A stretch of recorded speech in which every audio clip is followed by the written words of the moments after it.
All right. Hello, everybody. Welcome to Aetheryte Radio First Edition. I'm FusionX. Joining us today, we've got our players. We've got me. We've got Zumi. And we've got Did you Merritt. fix... Nope, you didn't fix the spelling of my name. Didn't I? No. I am so sorry. Oh, wow, Fusion.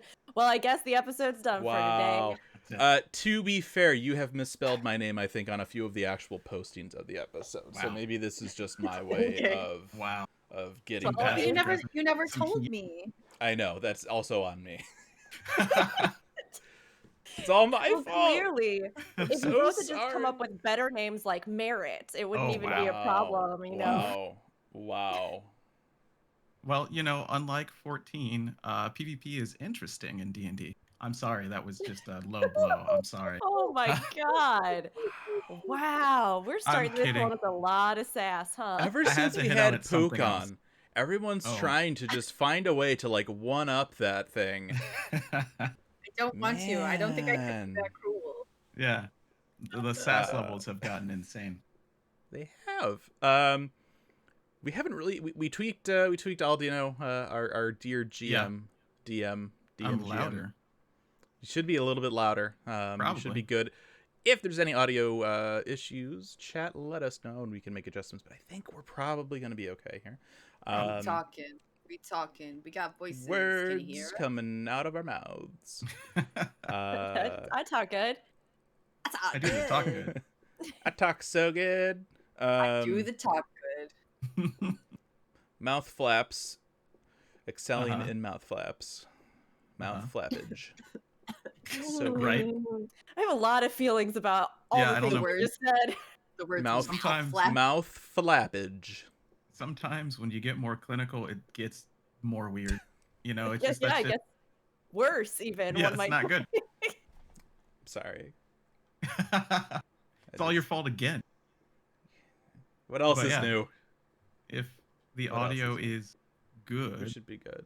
All right. The little bar moves when I talk, and then it also moves when anybody else talks. So I think we're okay. Seems good enough. Couple little bits of housekeeping before we get into session number 5. Next week, live letter is going to happen on April 2nd at the super convenient time of 4 a.m. Pacific. Right before bed. For you, then, yes. Yeah, for you. So that means next week we'll be back with Aetheryte Radio proper, talking about the live letter. So, stay tuned for that. Yeah, they posted up just a couple images of some stuff yesterday on the patch site. So, got some new also gear. there was a really cool interview with Alex and Husky with Soken. If you haven't seen that, make sure to check that out. Like those guys?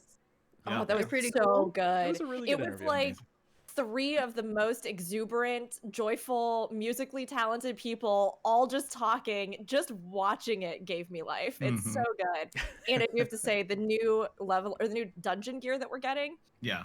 It's fine. That's fine. It's a fine set. This whole time I've been going, Yoshi P, where's the dancer gear? Yoshi P, where's the dancer gear? He was finally like, fine, here you go. Just for you. If you want that sexy Amal Jaw look that you've been craving, there you go. I've been wanting to be a sexy Amal Jaw since 2.0. Yeah, I get to be a sexy Amal Jaw and a giraffe at the same time. It'll be great. It'll just be amazing. Amal giraffe. Amal giraffe. Yeah. We got it. Yeah. All right. Yeah, it's that brainwave. Okay, so that's next week. I feel like there was something else. Rook stuff and things and stuff. Yeah. Yes.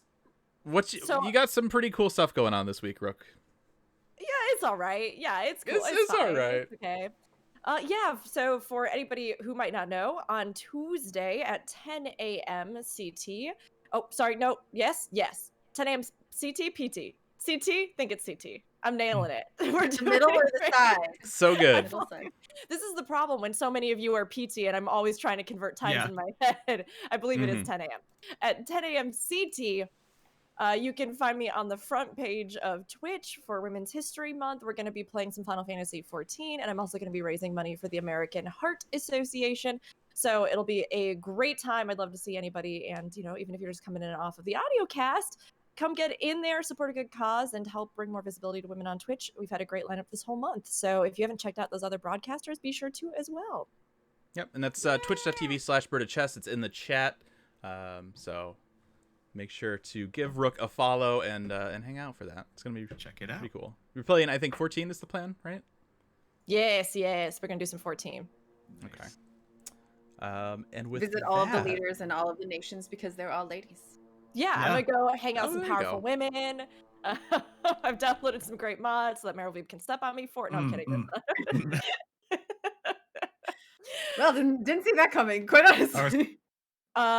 Sorry about that. Don't know where that came from. No, it's gonna be a totally great time. Absolutely family friendly. And we'll be celebrating, the strong women in the game as well, while raising money for a good cause. Yeah. With that done, I think we are ready to jump back in here.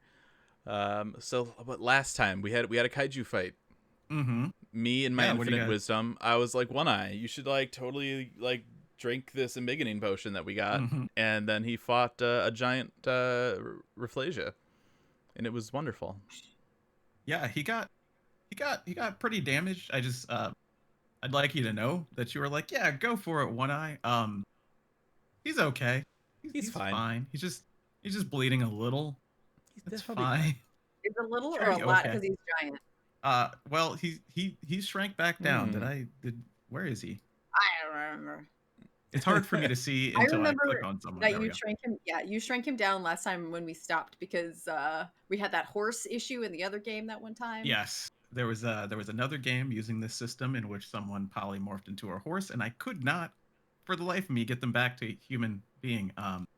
So they just stayed a horse the whole time. I mean, that's fine. You just get a saddle with some spears on the side. They can just charge people. It's fine. Yeah, easy. Sometimes you just become a horse, and that's just your new reality that you have to live there was that show, Mr. Ed. I mean, that was a great, Yeah, of course. Totally. But yeah, so One Eye shrank back down after the embiggening potion. But yeah, you're right. That's exactly what happened last time. There was a kaiju. There was a spooky cult using the kaiju. It happens. That's okay. But yeah, afterwards, you guys searched around this lumber mill. You found a few curious magical items that you'll have to get identified when you're back in town. You also found a couple of maps that look like operational maps, maybe that the Nightshades were using to show troop movement or something like that.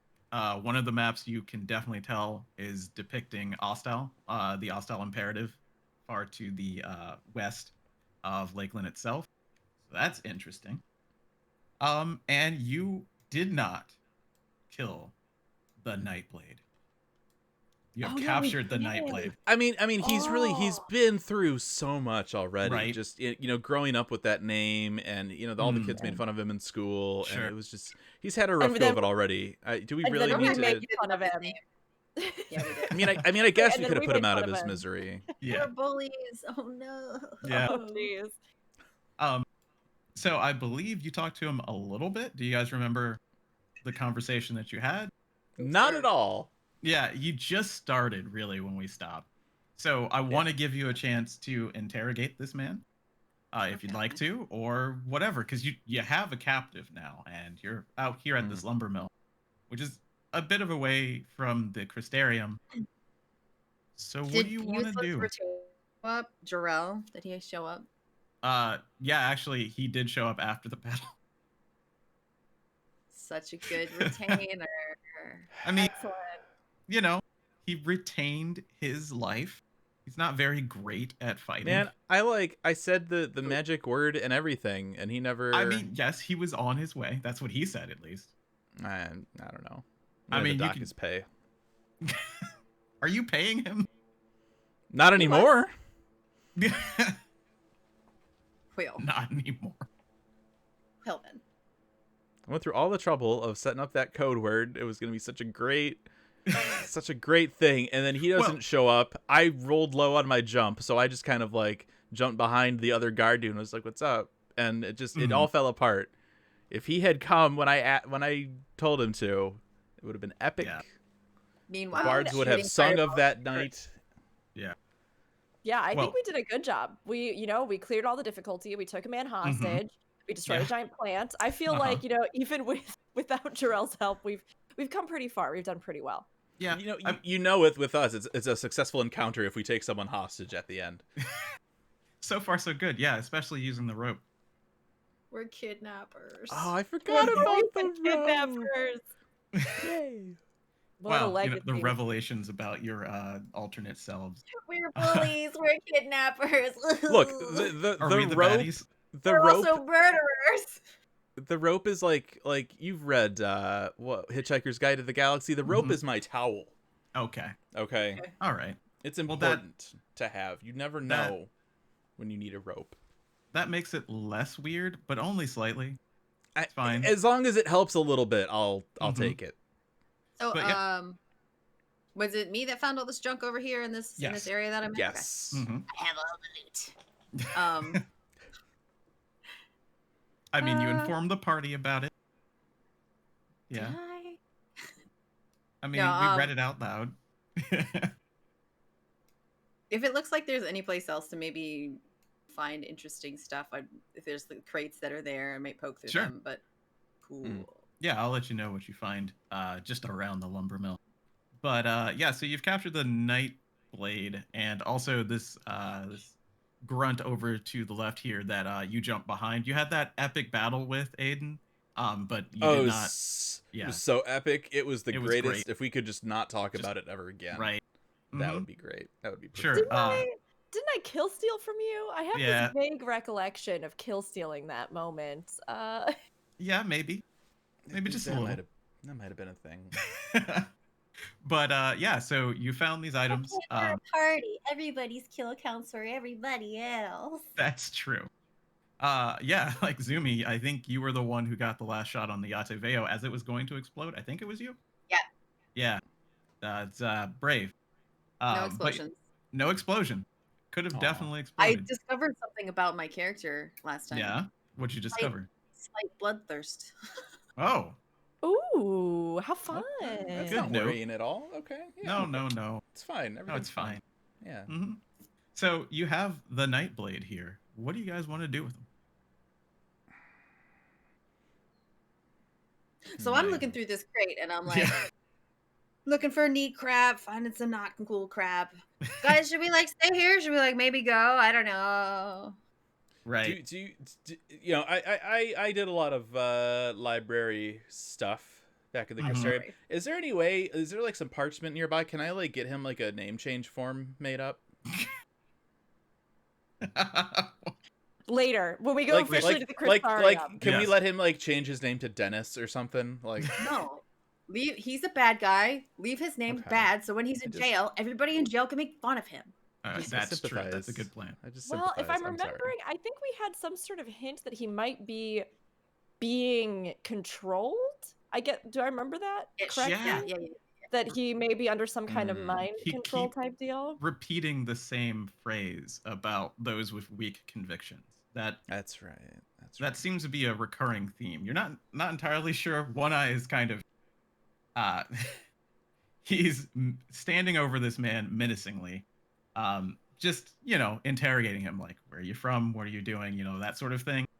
He has not gone into any deep questions, so you can definitely get further in if you'd like. But the only things that you guys got from him last time were basically before the fight, when he was talking about the cult and kind of what they're doing. And, moving these beasts for some sort of plan that involves places around Lakeland and maybe some sort of attack. So that's kind of the recap from there. And he did seem a little zonked out, a little glassy-eyed. But as you're looking around in the crates, what you find around are just typical You know, like tools, replacements for the machinery here, replacement belts, things like that. This looks like a legit lumber mill that maybe they took over. If I like take some of the tools, Mhm. can I just have like a toolkit? Just like add that to my. Yeah, you know what? I'd let you do that. That's perfectly fine. All right. We'll figure Plus out one which. tool. Yeah, you can write that down. We'll figure out what kind of tools. Probably carpenter's tools. Those are a set of tools that you can have. Of course, Ooh. you have them. You can gain proficiency in them and get better and better at it. So that's something that you can have. Yes, a blue mage with a tool belt. Yeah. Amazing. If you don't, you need to at least at one point now in the future be like, does everybody know what time it is? No. So No. anyway. No. I would back Although- you up with that. Just if you want to, I got you. Will you be her Wilson? Will you give her good advice over the fence? I don't think so, Algernon. Okay. Oh my gosh. Anyway. Merritt Yeah. can't Be be able- above the fence to give any advice. So Yeah. Merritt can't do that at all. I was gonna say we need to find a stepladder first, though, to be able to. Exactly. It'll be a low picket fence. I was gonna say I think Merritt's probably standing nearby while the sort of interrogation is happening. Sure. So when we were last talking, we found out that there were like there seemed to be a relaunch sort of effort to do more stuff beneath the Crystarium, right? And then, or it's been ongoing. And then there was something at the Osel Imperative, like you were mentioning, that we know as well. So I think Merritt will probably like just kind of listen for a bit and then jump in and go, so what's all this then about the Osel Imperative, and it was you're doing more stuff with the monsters there, or there's really no reason to hide it from us. I mean, we're gonna get it out of you one way or another, so come on then. You want to roll and intimidate? Sure, hell yeah, I do. No, I want to. This is why I always ask, especially when Merritt is involved. Hey, we got our first. Okay. All right. 17. I'll take that. 17. So, One Eye has been kind of browbeating him. You start talking and he looks over to you, and he just, as you say that last bit, you kind of see him shrink back a little bit. And he says, you wouldn't understand. Oh, try me. You might be surprised. I understand a fair bit, so. Are you calling her stupid? Yeah, you call me stupid. You didn't even realize you were behind him because you were looking at the crates. Yeah, so he says, this is our land. Wait, do I still look like the other guy? You could have let it drop during the combat if you'd liked to. I think it lasts for an hour. You don't need to concentrate on it, so. So really what came out was, you calling her stupid? Yes. He says this is our land and we're going to take it back. The night was brought back for us. You can hear him kind of, his hackles are getting raised as he's starting to talk about this. He's kind of spitting out his words. Actually, are you over here as well, Aiden? I was looking at the machinery, the writing on the machinery. Right. I remember that. You rolled an Arcana last time, and you were looking at it. Yeah, it was basically just basically enhancing the machinery. That's basically what it was. Some sort of etherochemical enhancing the fire to run the machinery better.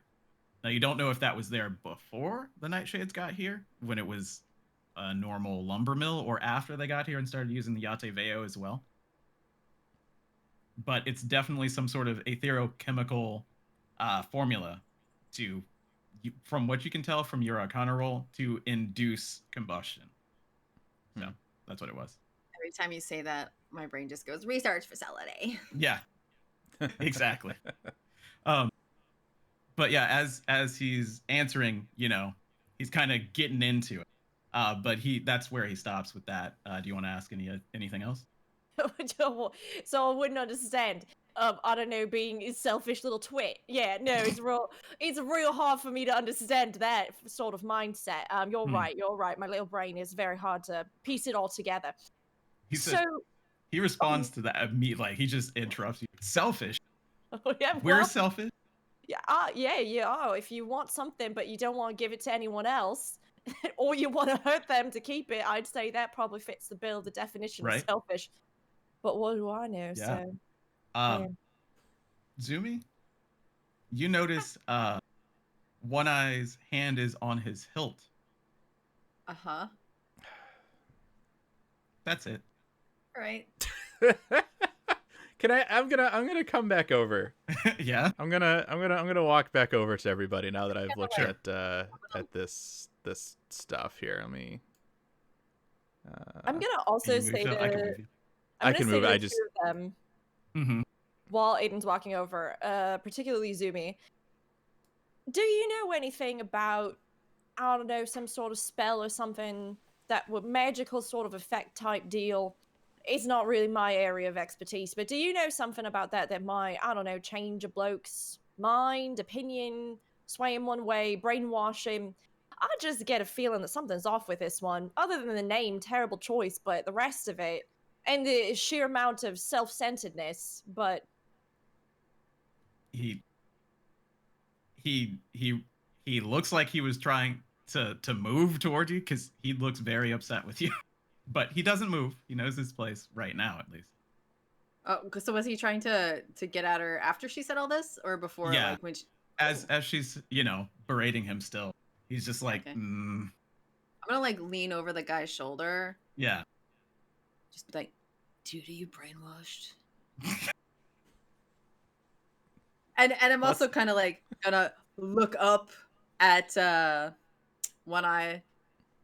We need to take him back for real questioning, right, Raw? Like, yeah. I would like to just, as I come back behind One Eye, I see his hand on his hilt, and I just kind of exhausted. I'm like, can we not?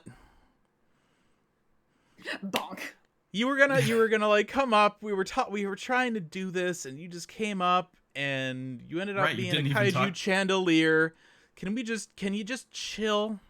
Right, that was not addressed. So in the previous game, just to recap, because it's been a while, the way it started was One Eye was just advancing, just straight up advancing at this guy.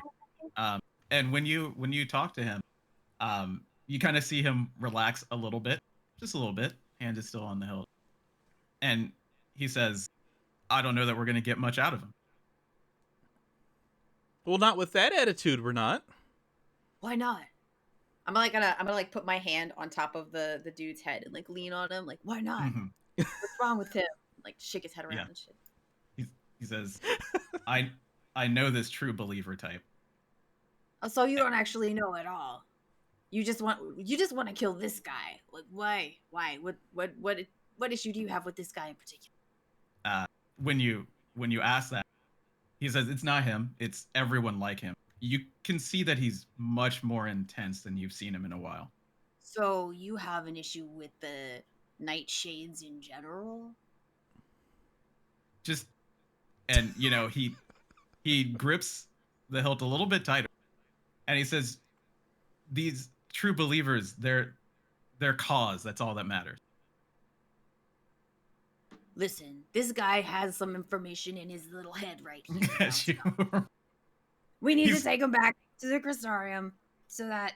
You know what? I don't need to talk like that anymore. We need to take him back to the Crystarium so he can be questioned by people who know what they're doing. So then, like, squeaky girl voice is coming out of, like, man. Mm-hmm. Can I like, I just want to, like, swat at his hand. Can I just, like, off his hilt? Can I just, like, stop it? Are you... Like, no. I mean, you definitely can if you are going to try it. Like, yes. You can push him, but he's gripping on to the hilt. You'd literally have to physically move it. When you do touch his hand, though, you can tell that he's basically white knuckled on his hilt right now.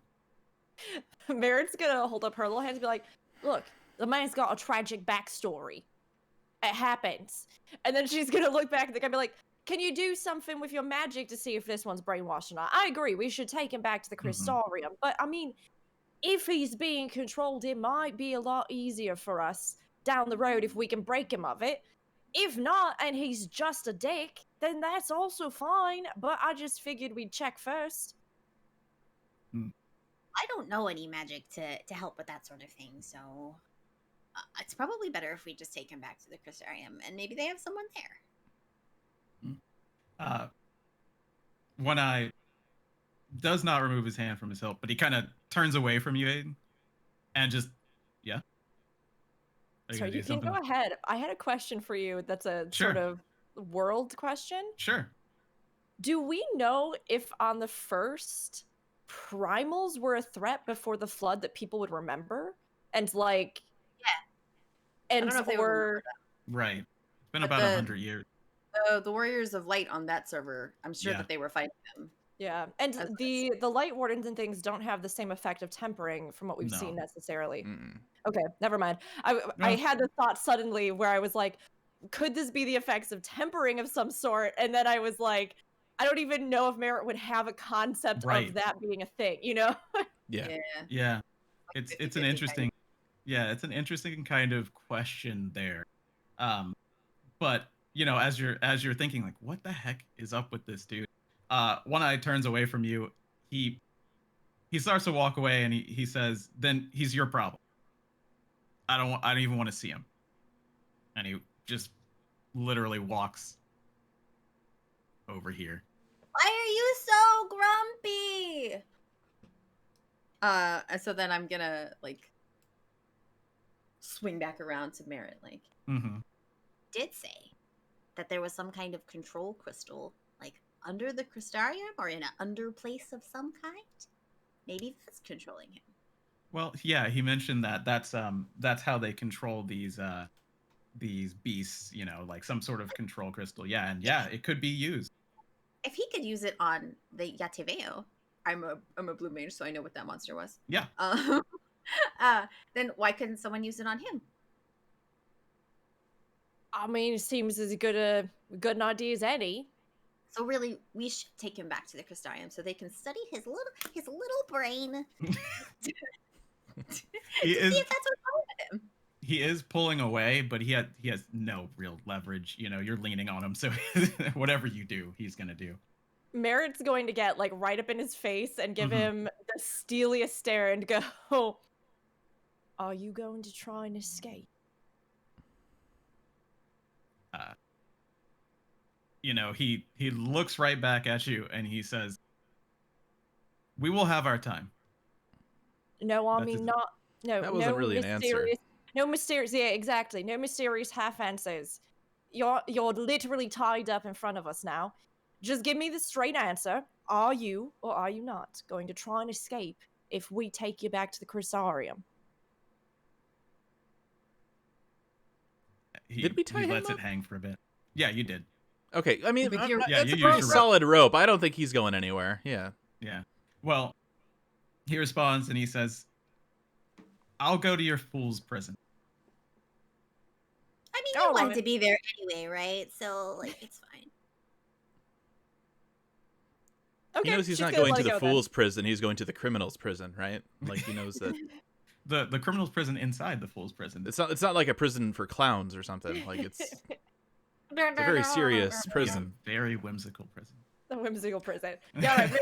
Mayor's gonna let it go. I guess. Okay, let me actually. Can I do an insight check on that? Sure.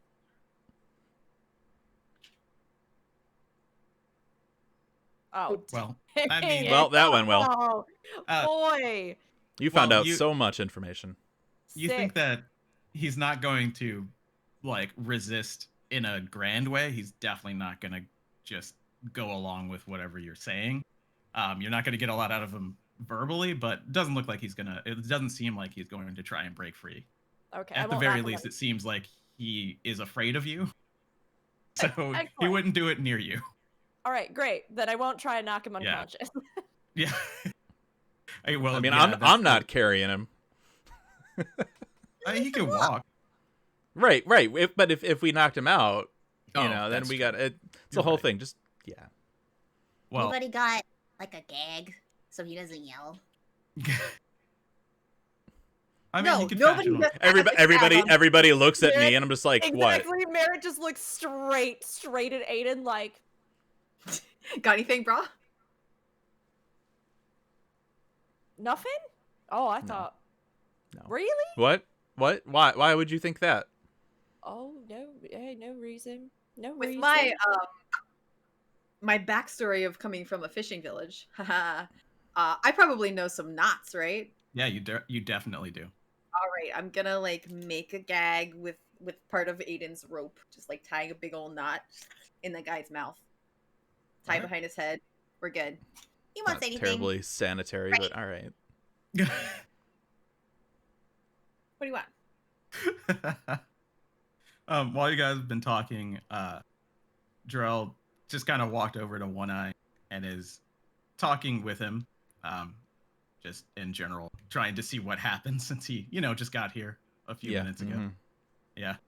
So he helpful. did not immediately approach you, Aiden. So He helpful. immediately approached One Eye. I think Okay. maybe he knows Yeah. he's in I trouble. don't. Good. But yeah, so you found stuff. You've gotten this guy. What are you guys gonna do? You could stay here. I'm not sure if there are more nightshades.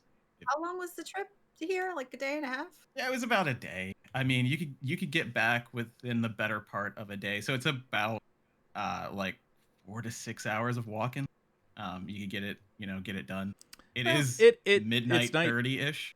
I think we should keep this guy tied up. Maybe tie him up to a pole, Mm-hmm. and just camp it out. Wait for morning. Mm-hmm. But not here.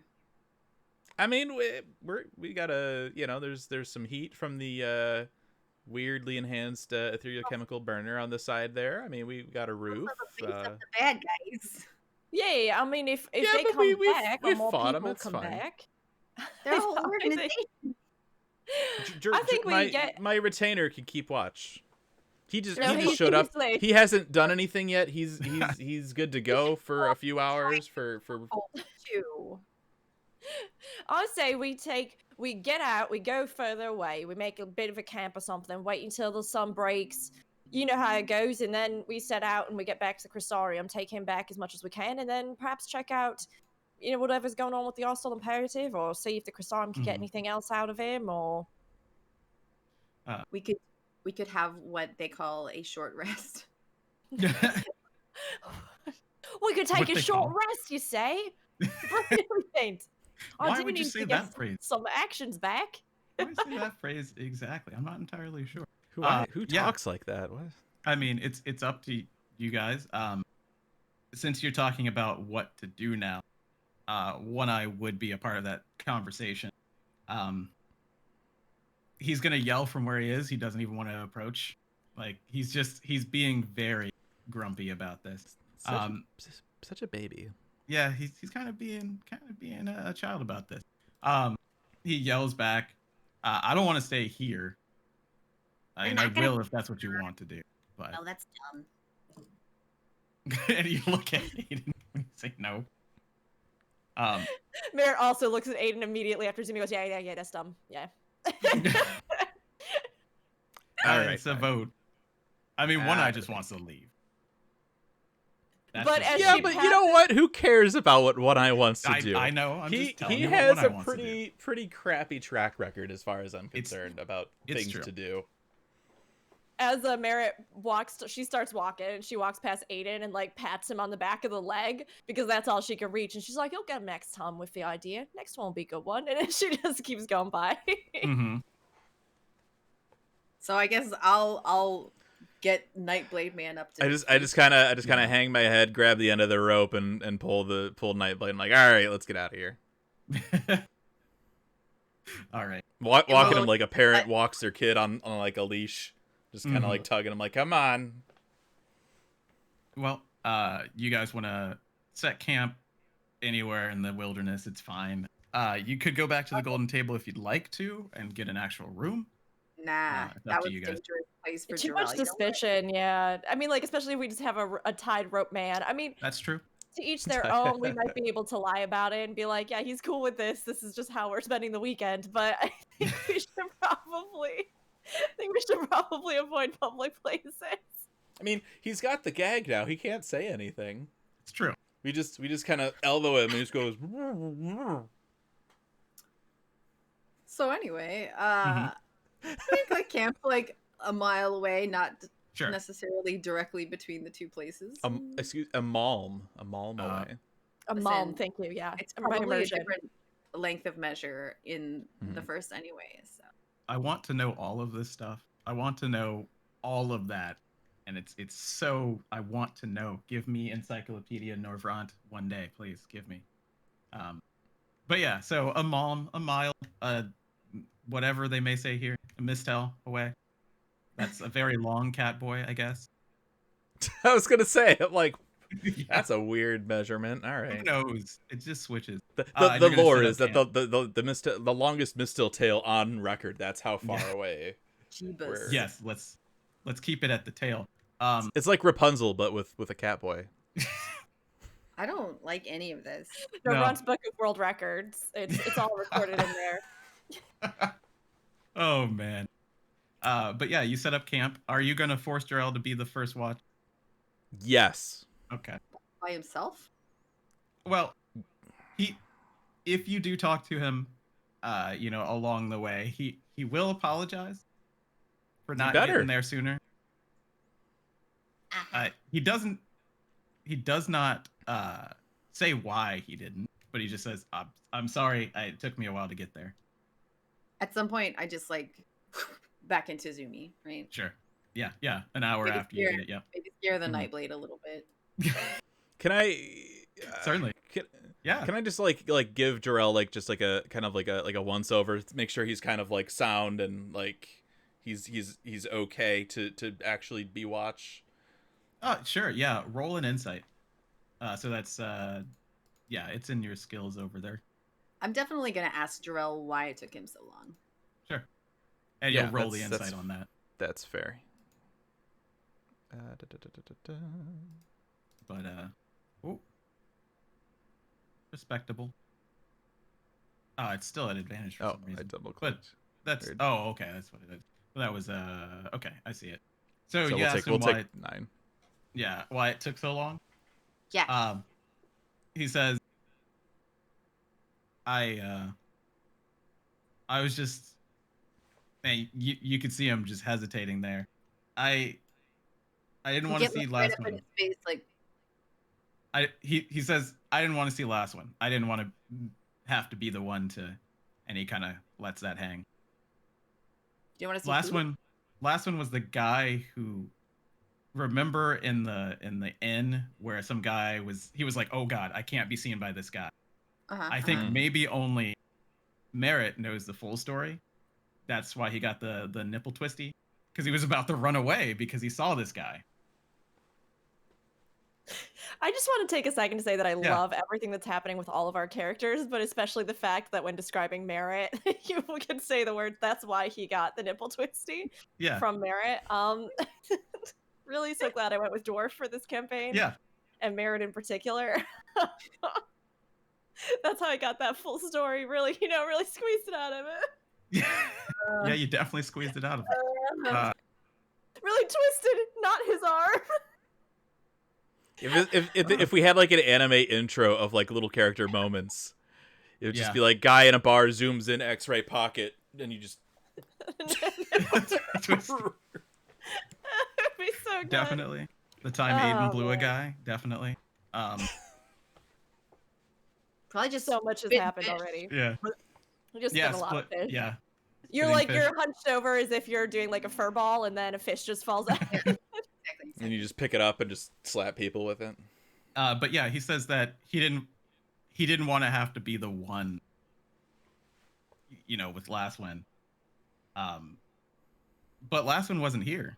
Yeah, I'm like, that doesn't make any sense. What are you talking about? This is his family's lumber mill. Oh. Oh. Yeah, he didn't mention that.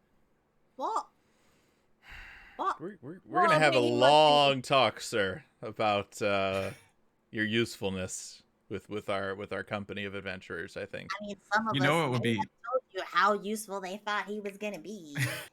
You know, Fusion, it would be my great honor to introduce you to Jarrell, who shares a shard of his soul with Urianger. He doesn't. I'm just joking.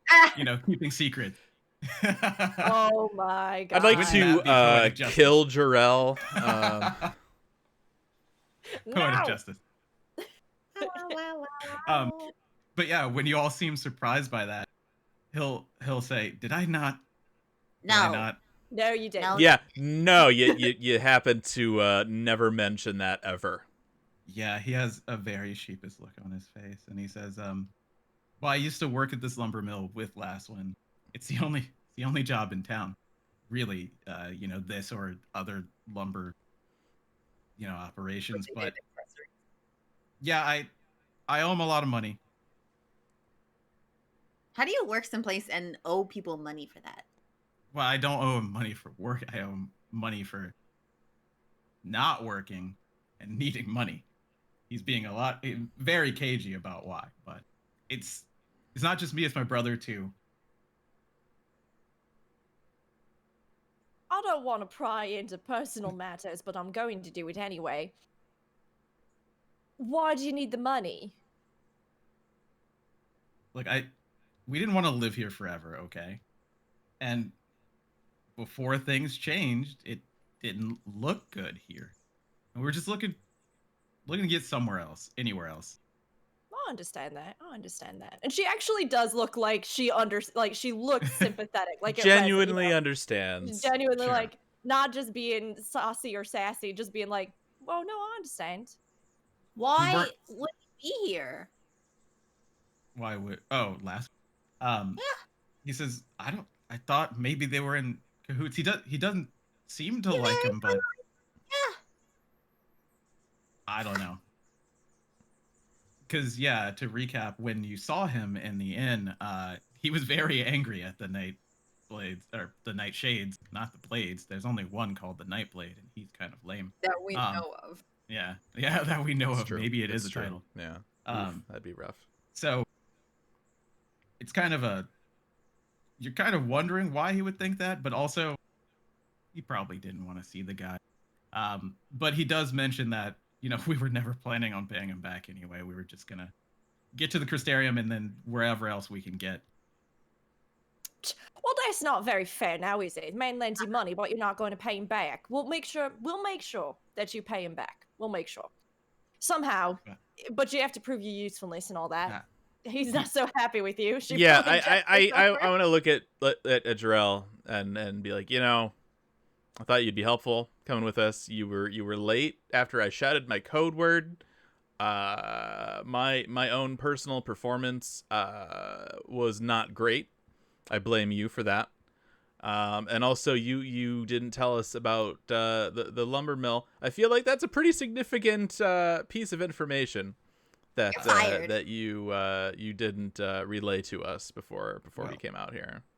With what you're saying and what Merritt has said, he says, "Wait, if I stay, you'll give me enough money to pay him off?" How much is it? He looks a little sheepish and he says, "It's about 3,000 gil." Oh, 3,000 gil! 3,000 bloody gil! What? You could get there if you just put your boots on and you walked. I don't. 3,000 gil to get to the Crystarium. Did you just bootstrap this guy? Yeah.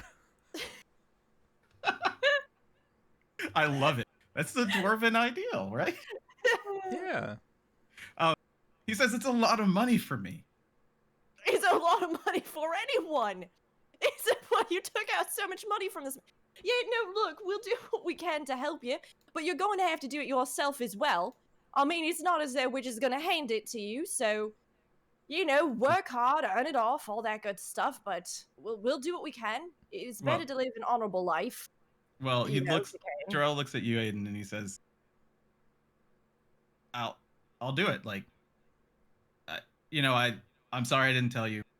I'll I want to earn this the right way.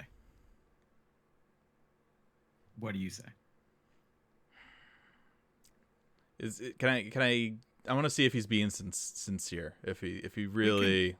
We can roll with your first insight if you'd like to, or if you want to just try again, just really look at him again. That's fine. Yeah, I want to. Yeah. Same number. The same damn roll. That's fine. You could definitely tell that Dark. He has a legitimate desire to get out from under this debt. Certainly. Whether or not he is going to be reformed, that's yet to be seen. Like, you can't really get that in the insight, but you can tell that he's being sincere about wanting to pay it off. 100%. You can also tell that he didn't think that was an option before.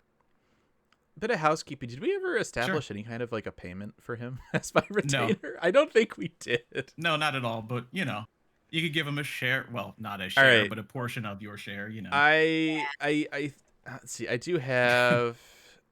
Because you guys did get some gil. I believe, Zumi, you have the number.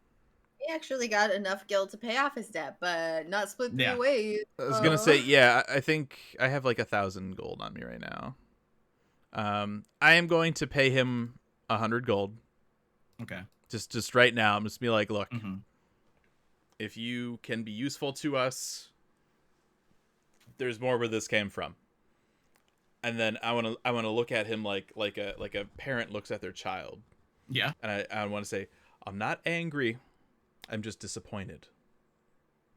I'm angry and disappointed. Both of them.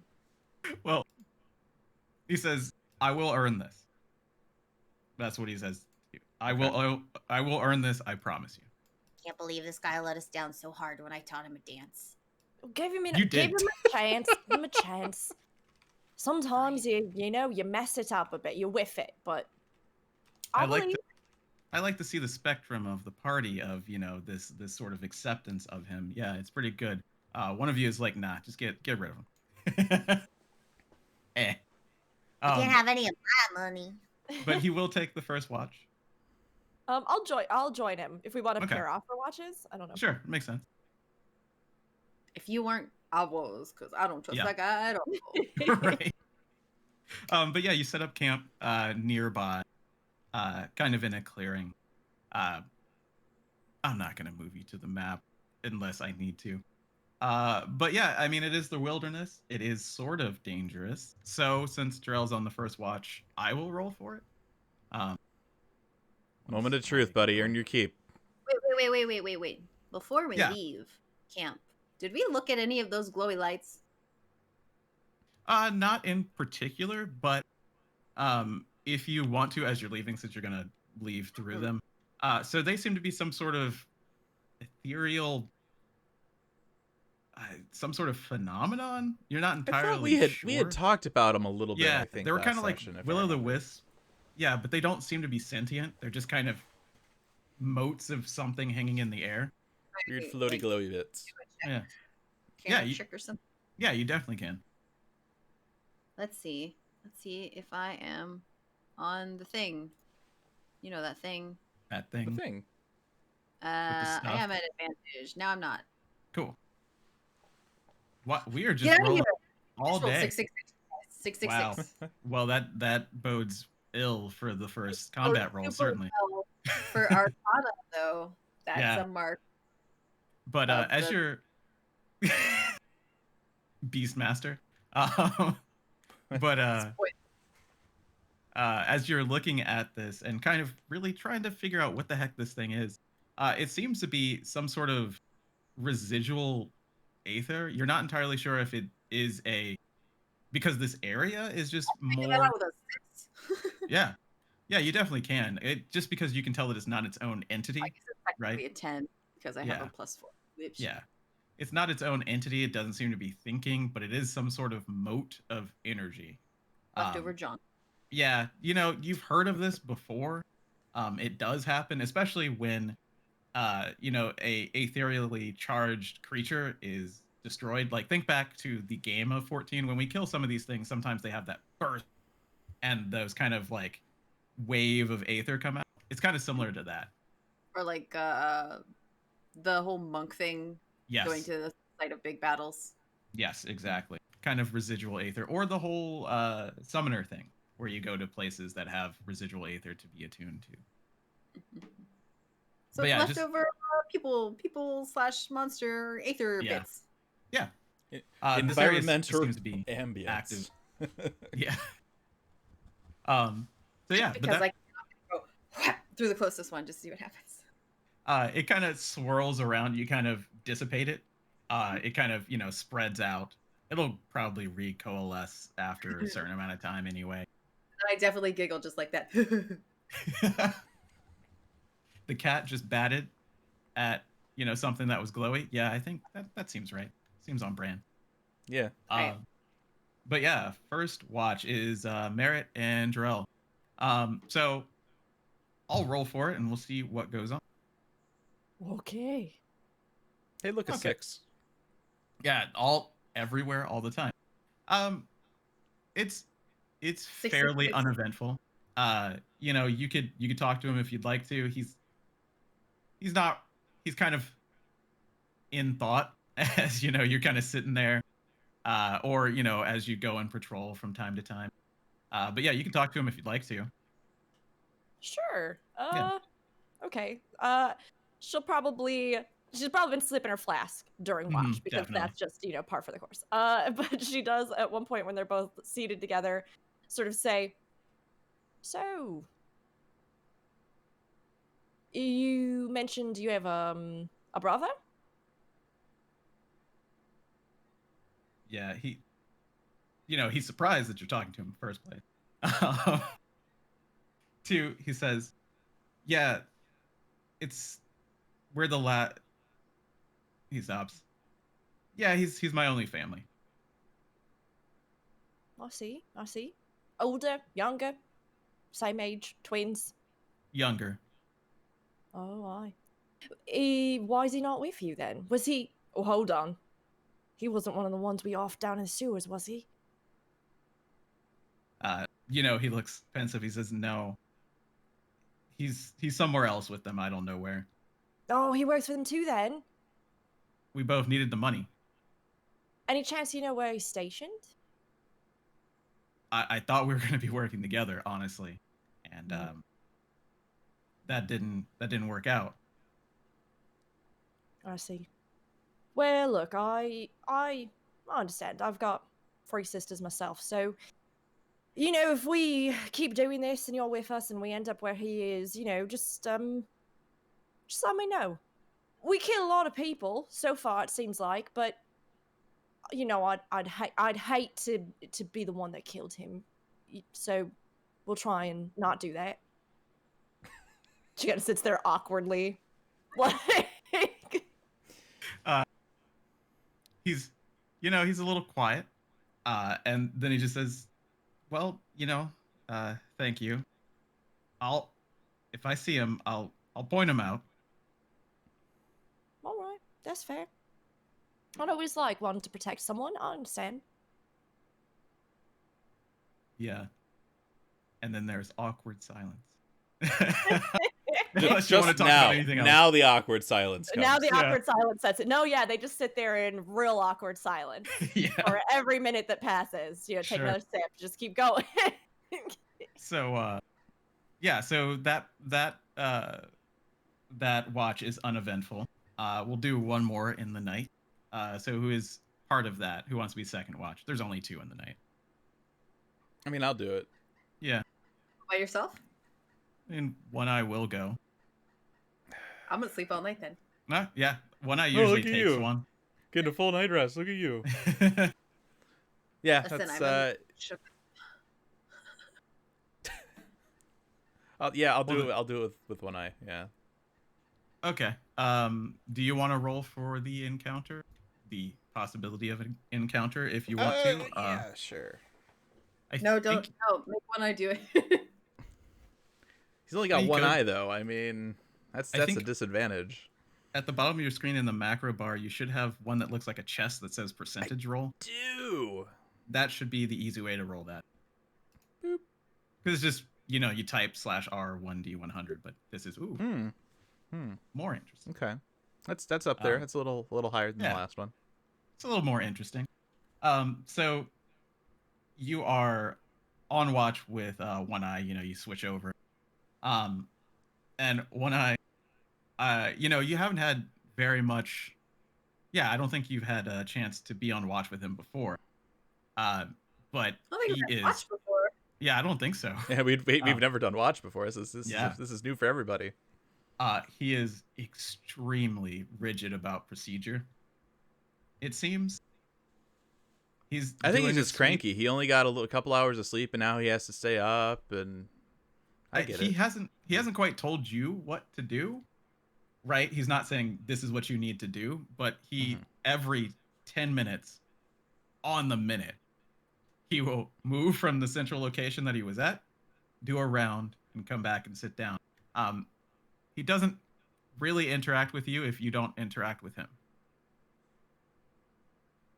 Do you want to? Yes, I would like to ask him why he has such a large stick shoved up his butt. Just going for it, huh? Just going for it. And I'm just, you know, I'll phrase it slightly differently. Just be like, why do you have, what's up, dude? Like, what is your deal? What's the problem here? You got a chip on your shoulder, pal. He says, I don't know what you're talking about. I don't have a deal. Is this not? Do you not see this? No, do you, sir, not see this? We were back there. We were talking. We were trying to make things happen. You were just gonna run in there, sword drawn. We had to stop you from killing the guy. Like, what is your deal? Why do you just want to kill everybody? I've just seen it go wrong before, is all. Probably because people just start killing everybody. I think they should have started killing everybody. Rude. And I don't mean that. He catches himself. I don't mean that. And yet you said it. Dang. Well, he says, these true believers, all they know is their own ideals. And it doesn't matter who gets in their way. There's nothing you can do. Do you what is your history with this group or these types of people? Did something happen? He just says, I'm from Yulmore. That's all you need to know. Kill your dog. Okay, so he's getting these nightshade people confused with large mistels that eat grapes. Mm-hmm. Is how I'm processing that. Okay, that's it's completely different. Completely different. He kind of waves and he says, it's ancient history. I'm sorry. I probably was gonna kill him. You're right. Shocking. That's surprising. All right. I kind of look at him like genuinely be like, I appreciate you're here, but you really need to just like tone it down, just a little bit. You say that and he says, let me ask you a question. Why are you doing this? Why are you out here breaking up cults? What are you doing this for? So I could be famous, obviously. He scoffs at that. And he says, you think heroes are famous? Yeah. Have you read these books over in the Cabinet of Curiosity? There's some good shit in there, man. He says, no, I don't care about that.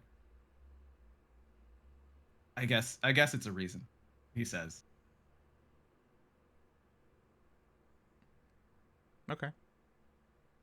And he says, I have a proposition for you, and I'll talk to everybody else as well. I want to start a guild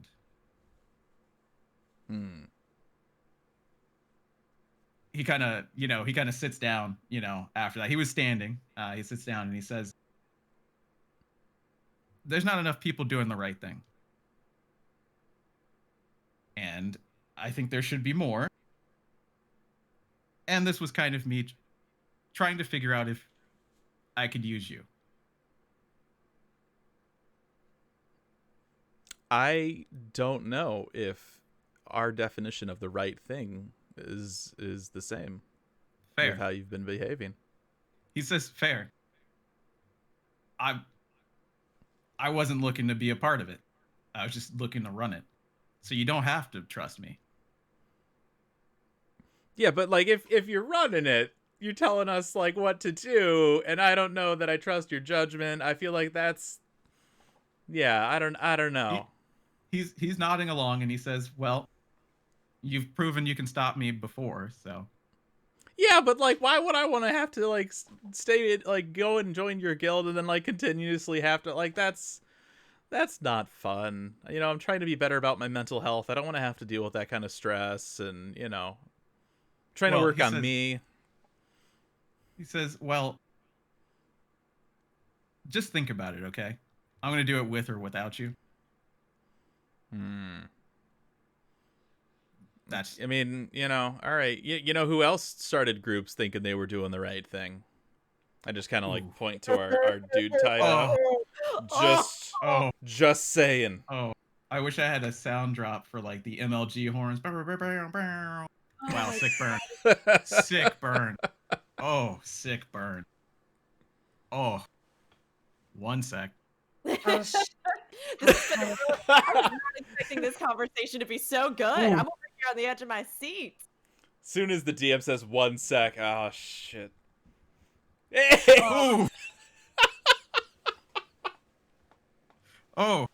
I don't know that we've ever seen it come up red before. Oh my gosh. Alistair, 6 inside skill check. Was that a 1?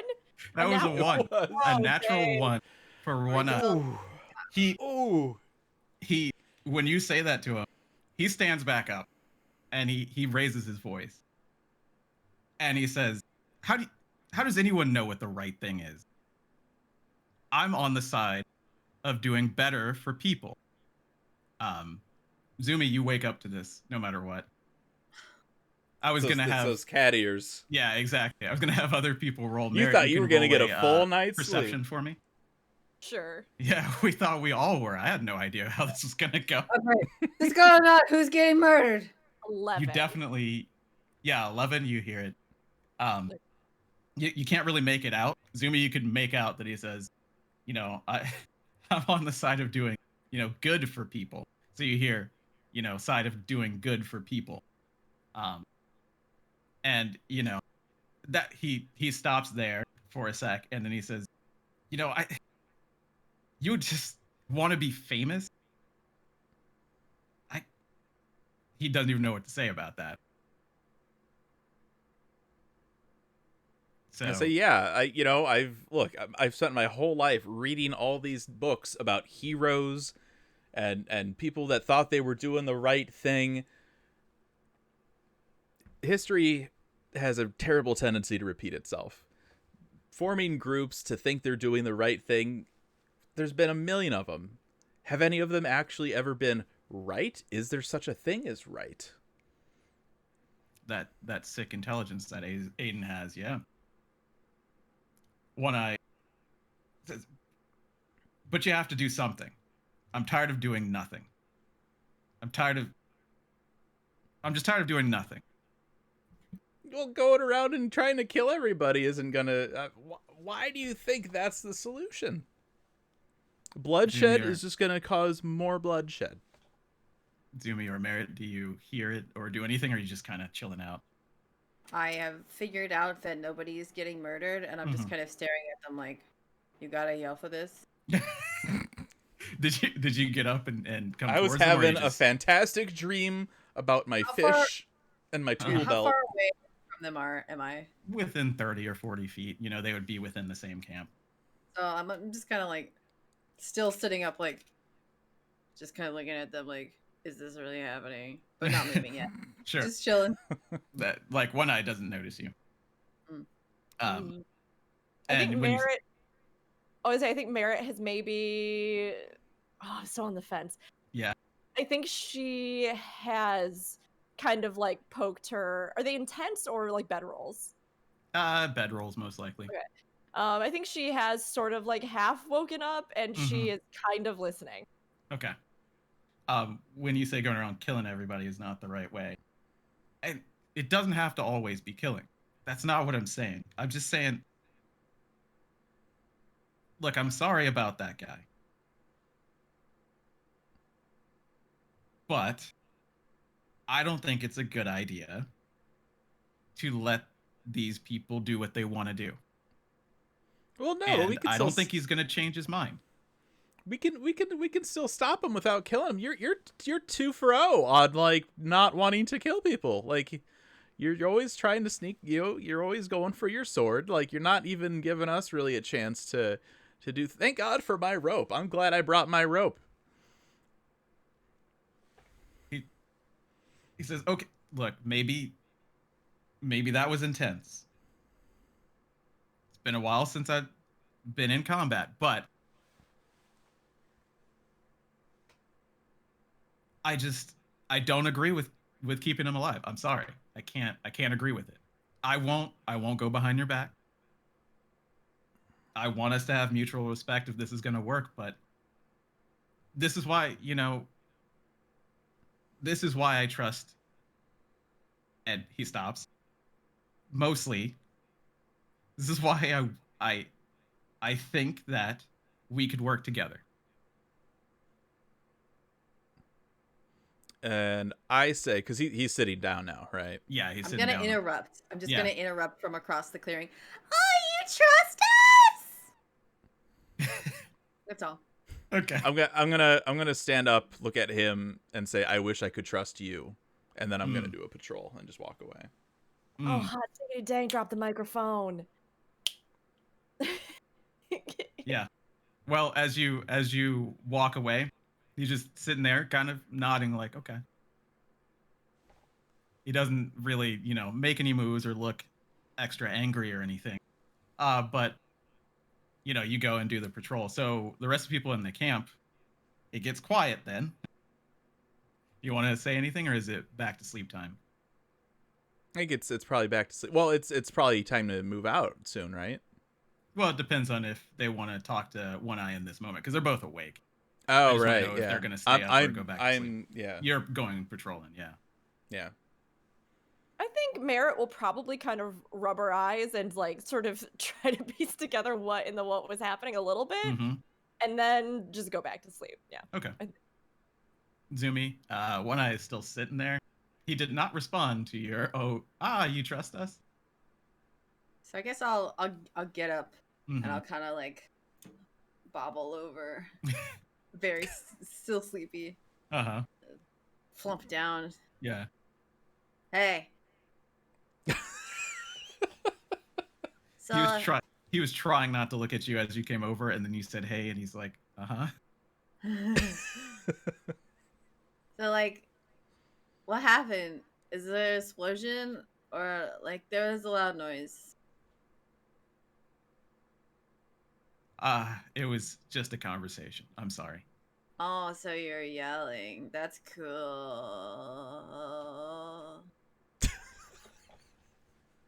So like, she does kind of like, you said you trust us. It's totally cute. What do you mean? That's totally cute. Is what it's so good. And he's completely exasperated after that, and he's just like, I told you it was a test, right? You said we mostly pass and stuff. Look, I just want us to help. Look, if I was looking for people, Totally in character yawn just now. yeah, I was looking for people to help me start some sort of like-minded people to go out and do things for people to help them. You've seen it. The guard isn't doing their job. He spits out the word guard. Good. Basically, the guard isn't doing his job. And people need help. I'm assuming I'm close enough to Pat. I'm just gonna like floppy hand, like, oh, that's so cute. Why didn't you just say that?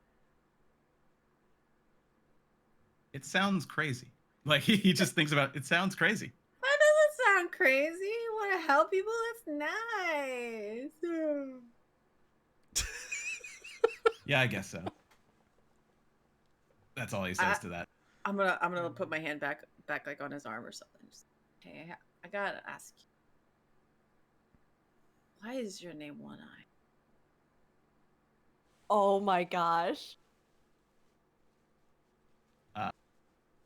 He says, people just started calling me that. Yeah, how come why? And he kind of, he's in his armor, such as it were. I mean, it's just cloth, but he kind of moves his sword from the side of his hip that was away from you over closer. And you can see that the guard cut in half, and it has the motif of a stag beetle with a yellow gem where the eye would be, and the other side doesn't have one. Okay. Is that part's just chopped off? It's just completely off. Okay. That's that? Because of the buggy? It's my best guess. You never asked anybody why? I don't care what they call me. Oh, can I make up a name? No. Cutting that out right away. I mean, I might still, but okay. Oh, he didn't even hesitate. No. Nope. No. Why don't you get a new sorority block thing? When you ask that question. Sorority block thing. Yeah, sorority block thing. That's the technical term, yeah. Yeah. I don't need one. This is all I need. What if you block it on the side was chopped off and you lose your thumb or something? He doesn't even answer that one. He just shrugs. Okay, well, it seems silly, but I mean, your other idea was nice, so pat him like yet again, like, you should do it. It sounds cute. What are you gonna call it? He after you pat him and you say, "What are you gonna call it?" He says, "I think I need to patrol." That he's like, "I'm gonna get out of this situation now." It's okay if you don't know. You just say you don't know. It's fine.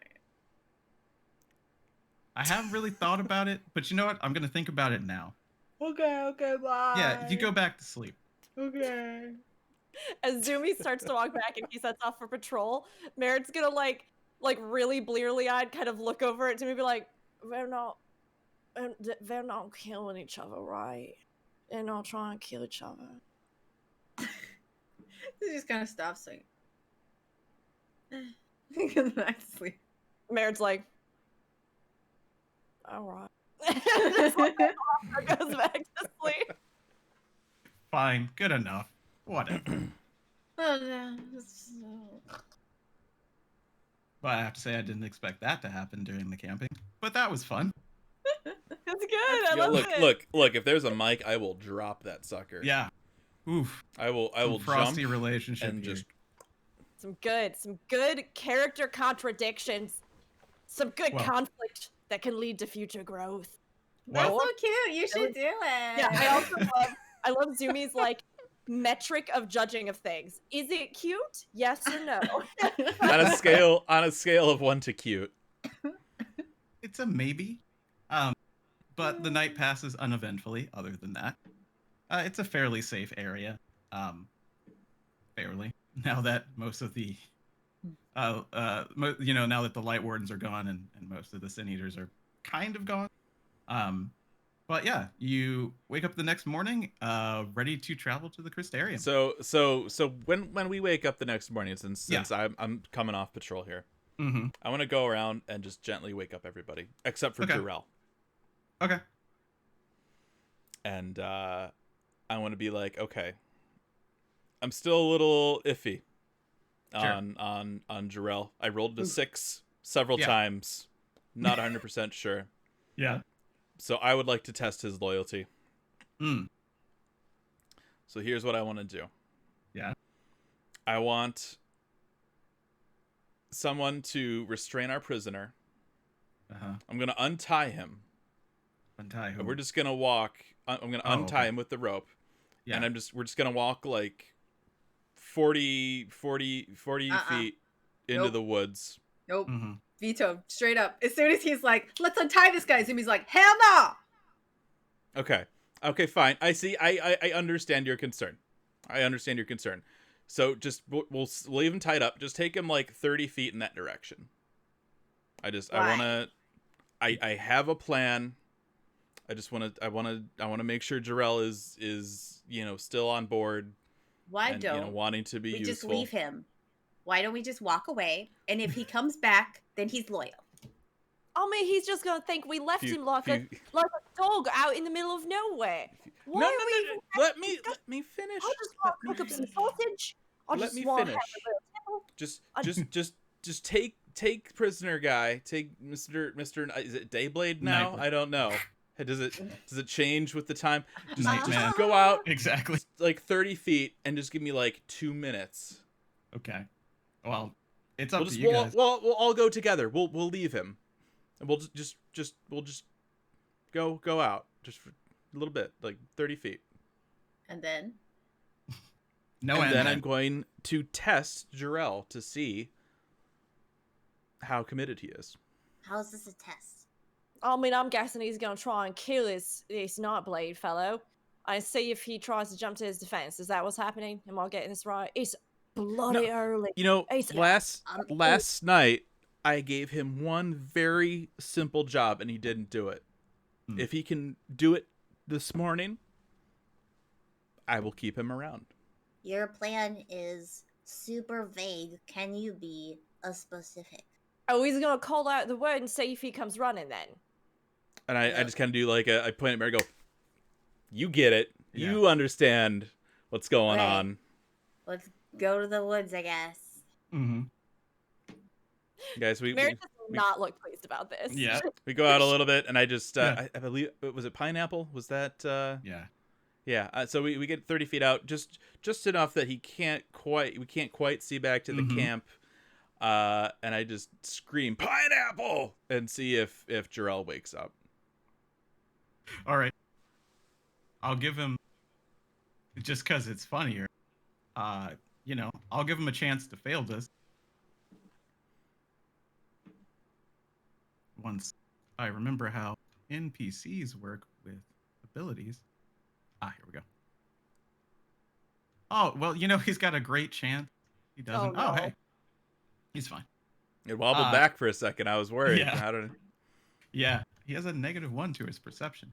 He's a very low level boy, But you yell Pineapple and you hear this, oh shit. And you see, if you're looking back towards where he was sleeping on his bedroll, you see him kind of do this commando side roll that really fails. He kind of lands on the side of his head, scrambles to his feet, grabs the closest thing he had as a weapon, which is some hardtack. I mean, it's hard enough to bludgeon someone with, but it's not going to do much. And he just kind of gets into this like defensive stance as he's looking around.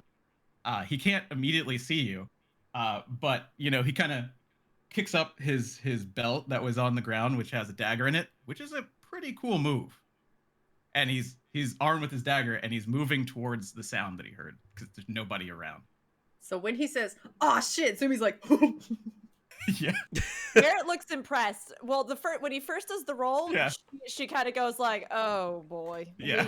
needs some help for sure, and we need to train him probably. That's terrible what he just did. And then when he does the cool thing with his belt, she's like, well done. All right, Yeah. he's not as bad as I thought. He's all right. He's doing a little better. Some I'm promise. gonna walk a little towards the camp and just be like, "Hey, Mhm. I believed in you this whole time." Give him a thumbs up, then be like, "Grab your gear, we're heading out." Just lean over towards Merit. He's such a liar. Oh, there's okay. All right. Like he ignored everything that happened before when you're like, okay, that seems good. I trust you now. The thumbs up, he's like, okay, cool. And he just runs to grab his stuff. It's All a right. good morning. This is the start of a new day. Yeah. No, the start of the new day was like 2 hours ago when you guys yelled at each other. Is You that went full- back to Okay. bed. It doesn't count. Yeah.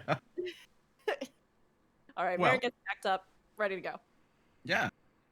Well, you're traveling back to the Crystarium. Well, we're about at somewhat close to the time that we were gonna be like, okay, this is where we're gonna start wrapping up, right? So Yeah, what I we're don't gonna know do- how much more we could do. Yeah, just about 30 minutes. So what I want to do now, is start the leveling process. Mm. Just to talk guys- about it too. You guys want to help us pick our abilities? So, it's something that we want to try out because they did level last time. I was going to, I like to do the actual leveling in downtime. Like it's weird to level out when you're out and about. Can be at least. So let's talk about this, especially because this is a system that not everyone would be familiar with. So you're going to travel back to the Crystarium first. Is there anything you want to do along the way? I mean, there's not much to do. You could go back to that village, the village of Doninger. Had to resort to my note. It's been a while. I think I'm good, but on occasion I would like to give my retainer another kind of like an attaboy kind of look, and then occasionally give One Eye a stink eye look. He is actively avoiding you. Actively avoiding you. Just not like the cold shoulder, just conveniently not being where you are on the way back. On the way through Lakeland, it's pretty safe. In fact, let me I think they broke up. Merritt's like, were they dating? She like for a seriously. change of scenery. So we're here in beautiful Lakeland North. I know I have to. Yeah. Token error. Yeah. One sec.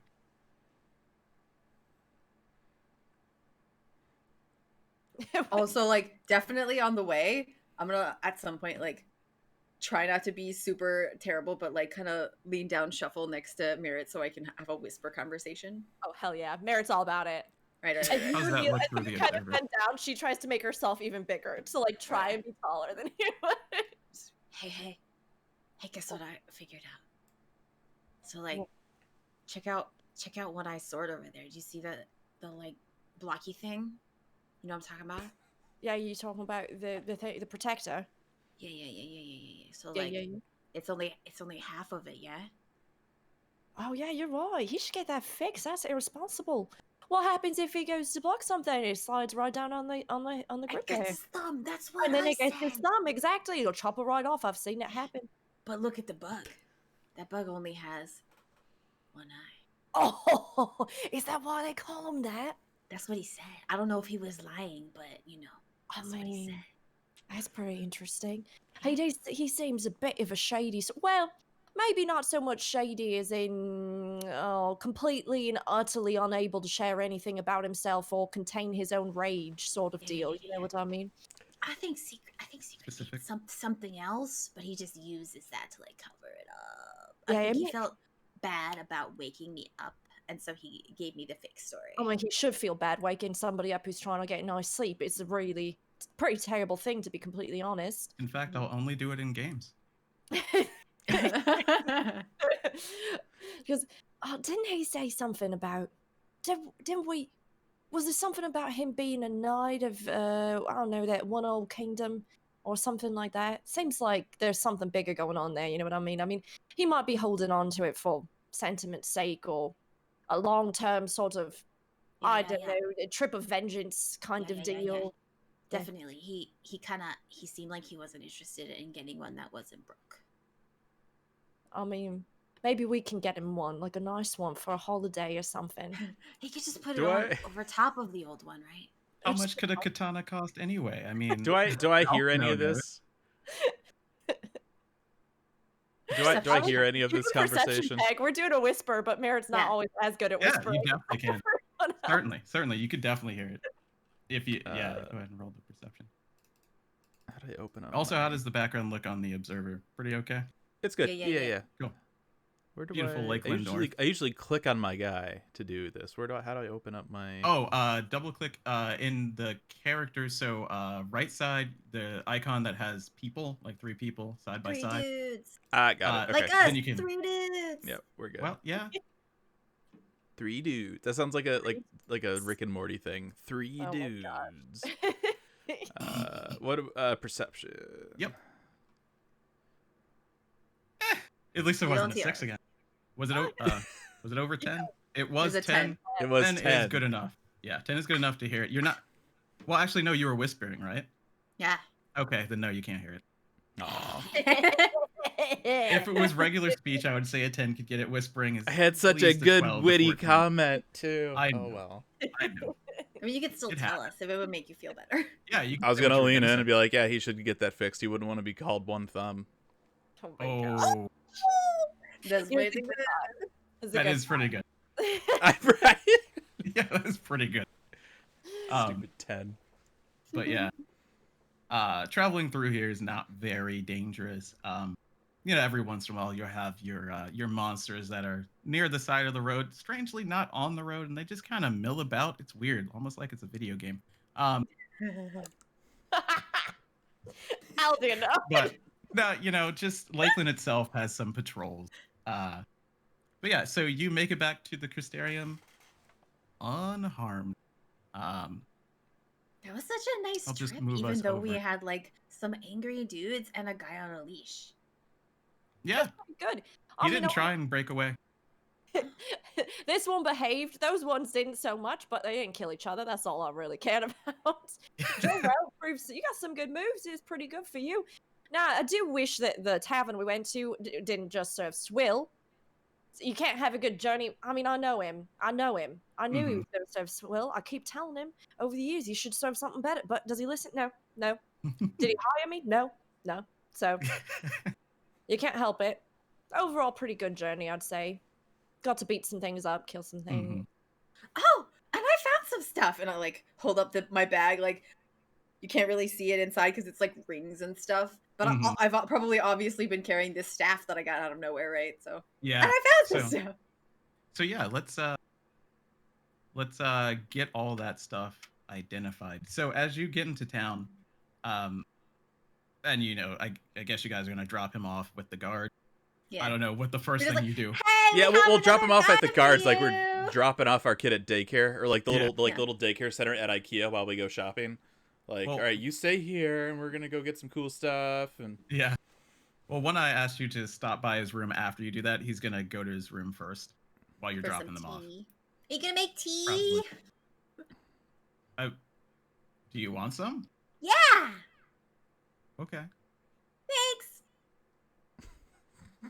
He doesn't at this point doesn't know what friends are. Yeah, he's like, what? Anybody want to have his tea before? It's just socially awkward. Aiden's first thought is, I don't think we have that kind of relationship. Oh, right, that we just meet there to talk about things. Mm-hmm. Bring the rope. Oh boy. I mean, hey, we're mature, right? I keep saying things, and I go, hey, we can say those. Yeah, it's cool. It's fine. No, it's yes, fine. the ESRB has given us an M rating. We're fine. Oh, sure. You can tell may contain ESRB hints first, right? May contain hints of rope bondage. Yeah. No, we're fine. Well, when you drop him off, do you want to tell him anything about it? What do you do? Yeah, no, we don't just drop off this dude like, hey, this guy needs to be in jail. Trust us. Are you going to take him to the same kind of guard spot towards the Horatorium? that you were last time? Okay. Yeah, Should we, yeah, should yeah. we do that, or just like straight up take him to the jail since we know where that is now? Yeah. Well, I think Mm, probably Merritt. I mean, it's important that the information gets relayed about like Yeah. how this guy is connected to even what's been happening under the Crystarium That's and true. like what kind of information he could provide. So I think Merritt would probably gravitate towards suggesting that they take him towards whatever highest authority would be most likely to be able to act on that that they Mhm. know of. Okay. Yeah. So, So- go ahead. No, go ahead. You go ahead. Okay. So yeah, the closest would probably be a guard station just inside, probably over at the Rookery, just to the left, where those where the Amaros are. So Mhm. is one of the Mhm. guards there one of the ones we met before when we gave him the other guy?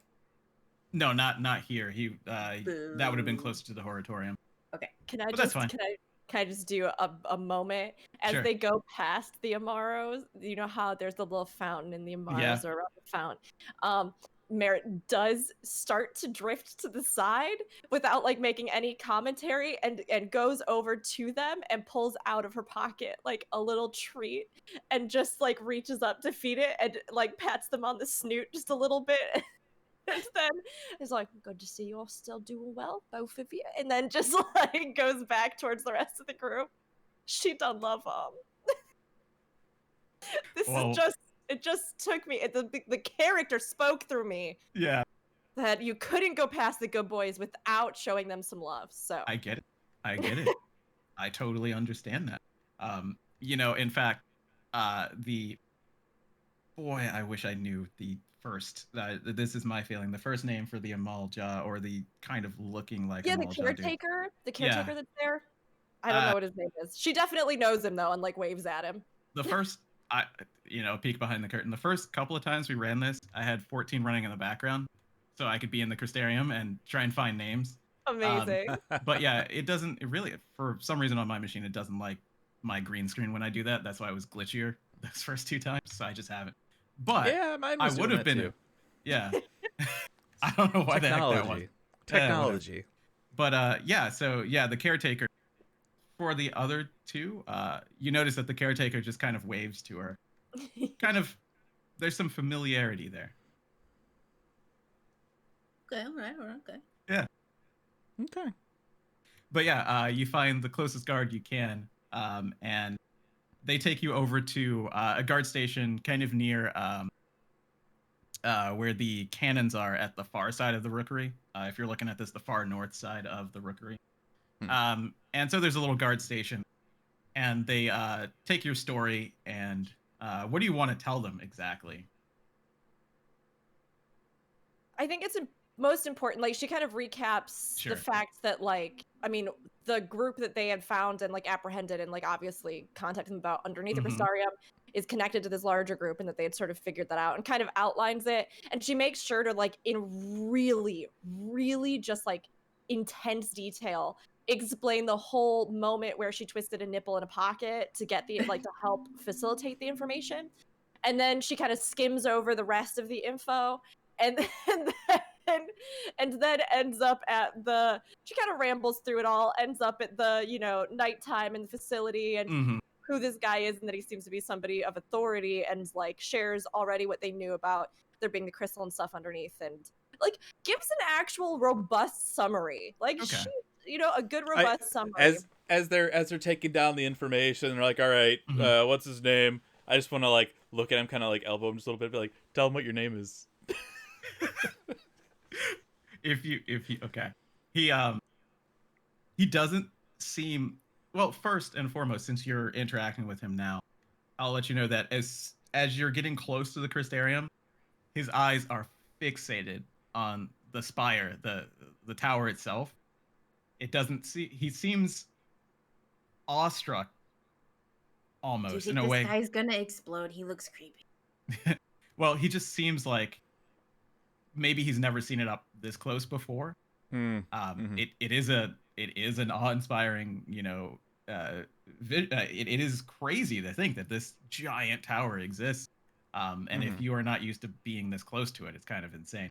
But as he gets into the place, that kind of melts away, and he just looks angry, for being here, just fuming. But when you elbow him, and you say, "Tell him your name," he proudly says it. "I am the Nightblade." And the first guard, who is Aetheryte, who's kind of writing, the Nightblade. Is it? Do you capitalize the N and the B? Yeah, is it 2 words? 3 words? Is it? Scar's asking real the name? real questions. Yeah, is that your real name? I And actually when have he it asks written that, down multiple ways. yeah, we'll get it cleared up. Through him. Don't worry, we'll figure it out. But he says, "What's your actual name?" And he says, my previous name doesn't matter. I just kind of laugh on this side. I'm just like, Nightblade. It's so dumb. Merrick laughs too. She's like, "You're not gonna get much more out. We tried. I bet you his name probably something pretty boring initially. Jeremy, or maybe Sam. Just Sam. Wow. We can't get him to say what it was. I mean, if you told us, I wouldn't have to come up with names and tease you about it." Yeah. Well, she gives him like a little smile at the end, like, "So you could tell us." Just a shout across the bow of every Jeremy and Sam in the I'm audience. so sorry, Jeremy's and Sam. Wow. Your names are beautiful. Wow. But he does not give any true name. Maybe he feels that the Nightblade is his true name. But the guard just kind of shrugs and does a little laugh under his breath. He's trying to be professional. It's a small one. Yeah, just okay. Well, thank you for the information. He thinks for a moment. We've seen a lot of nightshades come through here recently. But only one Nightblade. He's only one. He's just one of them. There can only be one. When you say if you say there can only be one, Aiden actually say that, that's when you break him. That's when he starts to laugh, and he's like, "No, but yes, we've seen more of them lately. Thank you, and if you see any more, help us out." Basically, it's kind of this. You can see that he was laughing, but it's kind of a serious situation. He's like, "We don't know what to do about it, so if you see more, help us out." Okay, so we hand him over, and I take back my rope. Yeah. Okay. Definitely. Thank you for saying that. Yeah. Because one of these times you're not going to say it, and I'm going to take that rope away from you, being the mean DM that I can be. Wow, that is the most scared face I have ever seen. Very intense. I know. Merritt points to the knot and goes, "You're going to want to wash that part, probably." Yeah, we'll have to disinfect that. It's for a good cause, okay? I just before we leave, I reach up real high and pat the Nightblade on the head, like, "See you later, buddy." He kind of pulls away from your hand, not like super viciously, but he's just like, "Stop. Yeah, exactly. See you guys later. Get out of here, you crazy adventurers." So with that, are you gonna go to One Eye's room next? Yeah, I guess anything to do in between? No, I wanna get these items appraised. Okay. Oh yeah. Sure. When I can wait. I am angry at him. Okay. He can That's wait. fine. That's perfectly fine. Maybe if we give him the staff, he can be Two Eyes again. Snake have 2 eye. I'm not sorry. Also, you're gonna need to go over here for that. Oh yeah, is that over here? Because Hopefully I don't. that's Would we that's a know good view for you. who could do that? Yeah. We're good. Yeah, you're just assuming that some artisan somewhere. So of course the Musica Universalis market makes sense. Okay. We skip in. But yeah, so to let everyone in on what you found, Zumi, could you do the honors? The list of items. Got some slippers with a spider motif. Are you gonna tell us as we go, or just read them all off? Read them all off, and then I'll go through them. We got a figure of a raven with silver and magical in some way. Ooh. It was a staff with a snake head. It was a non-venomous snake. Has 2 eyes. It was a ring, sapphire half dome, kind of like this necklace I'm wearing that you probably can't see from this distance. Yeah. And it too is magical. And a ring that might have been diamond with a pentagon of the same gems around it. Yep. And some maps. All I Yeah, can think and- about when we say the staff with the snake is like, remember Jafar's staff from Jafar, Aladdin? Yeah, But it his was. is Yeah. venomous. Yeah, Yeah. so that's a cobra specifically, very Yeah. specifically. This is a non-hooded or venomous snake. Yeah. I don't know why I made that note when I read it to you, but she wrote it down, so we're gonna keep it because Yeah. I think I know why I made that note as I'm going to read through these. But okay, so Yeah. you're going through. It's very easy to get these appraised. I do not. 14 doesn't have this mechanic, so I don't really want it to be a big deal. I just want it to be something that you have to think about. That's fine. Really, that's it. I'm not going to make it cost anything. I'm so against that sort of thing. So anyway, you go and you travel around and people appraise it. Takes a little bit, maybe 30, 45 minutes to get the right people and them to go through it. But so in order, I hope. So you have some slippers there of spider climbing. Slippers of spider climbing. What does spider climbing entail? Comfortable She asks and the practical. person. While you wear these light shoes, you can move up, down, and across vertical surfaces and upside down along ceilings while leaving your hands free. You have a That sounds climbing great. speed equal to your walking speed. However, it doesn't let you move this way on a slippery surface, right? So if it's ice, you'd still slide. If it's oil, you'll still fall down. But basically, in game terms, you have a climbing speed equal to your walking speed. So if there is a wall or something, you can move up there with your movement if you'd like to. That's amazing. So yeah, we're gonna have to figure out who gets it. That's the hardest part, but I'm You're just Merritt. imagining Merritt getting these Yeah. and just walking up on the side of a wall just Yeah. so she can get like eye level to people. Someone? Yes, yes. I think you two, because of course Aiden can jump. Can right? You jump. don't Yeah, I'm need- good. exactly. Yeah. Exactly I'm my fine. my Yeah. thought. I'm good. So that's fine. We don't have to figure out exactly who gets it yet. We're gonna level and do that sort of stuff. So the next thing on your list was the raven. How cute are the slippers though? Like how cute are we talking? Pretty cute. So they are kind of they are an inky black, right? Okay. The spider web is kind of silvery embroidered pretty well. They are, your socks would be showing. They're kind of a kind of low show, Okay. showing style. Because they're slippers, they are very comfortable. Ooh. They're kind of cushy. So if you wear them like all the time and you're walking on the ground, do your feet stick to the ground weirdly? I would say as you get used to it, maybe. I could see that happening. This is one of the items in D&D 5th edition that requires attunement. So you have to have it for a little while, like I think it's a day or a rest before it works for you. So yeah, before you take that rest, yeah, you're probably sticking to stuff. You're doing the Spider-Man origin story, like I was just gonna say that. yes. I saw the gears turning. I knew it. I knew that was the brainwave, But yeah, so they are slippers of spider climbing, and they are going to make my life living hell. Next one. As a DM, it's so fun to give people items, and then they think, how are they going to use that to destroy my plan? It's great. Yep.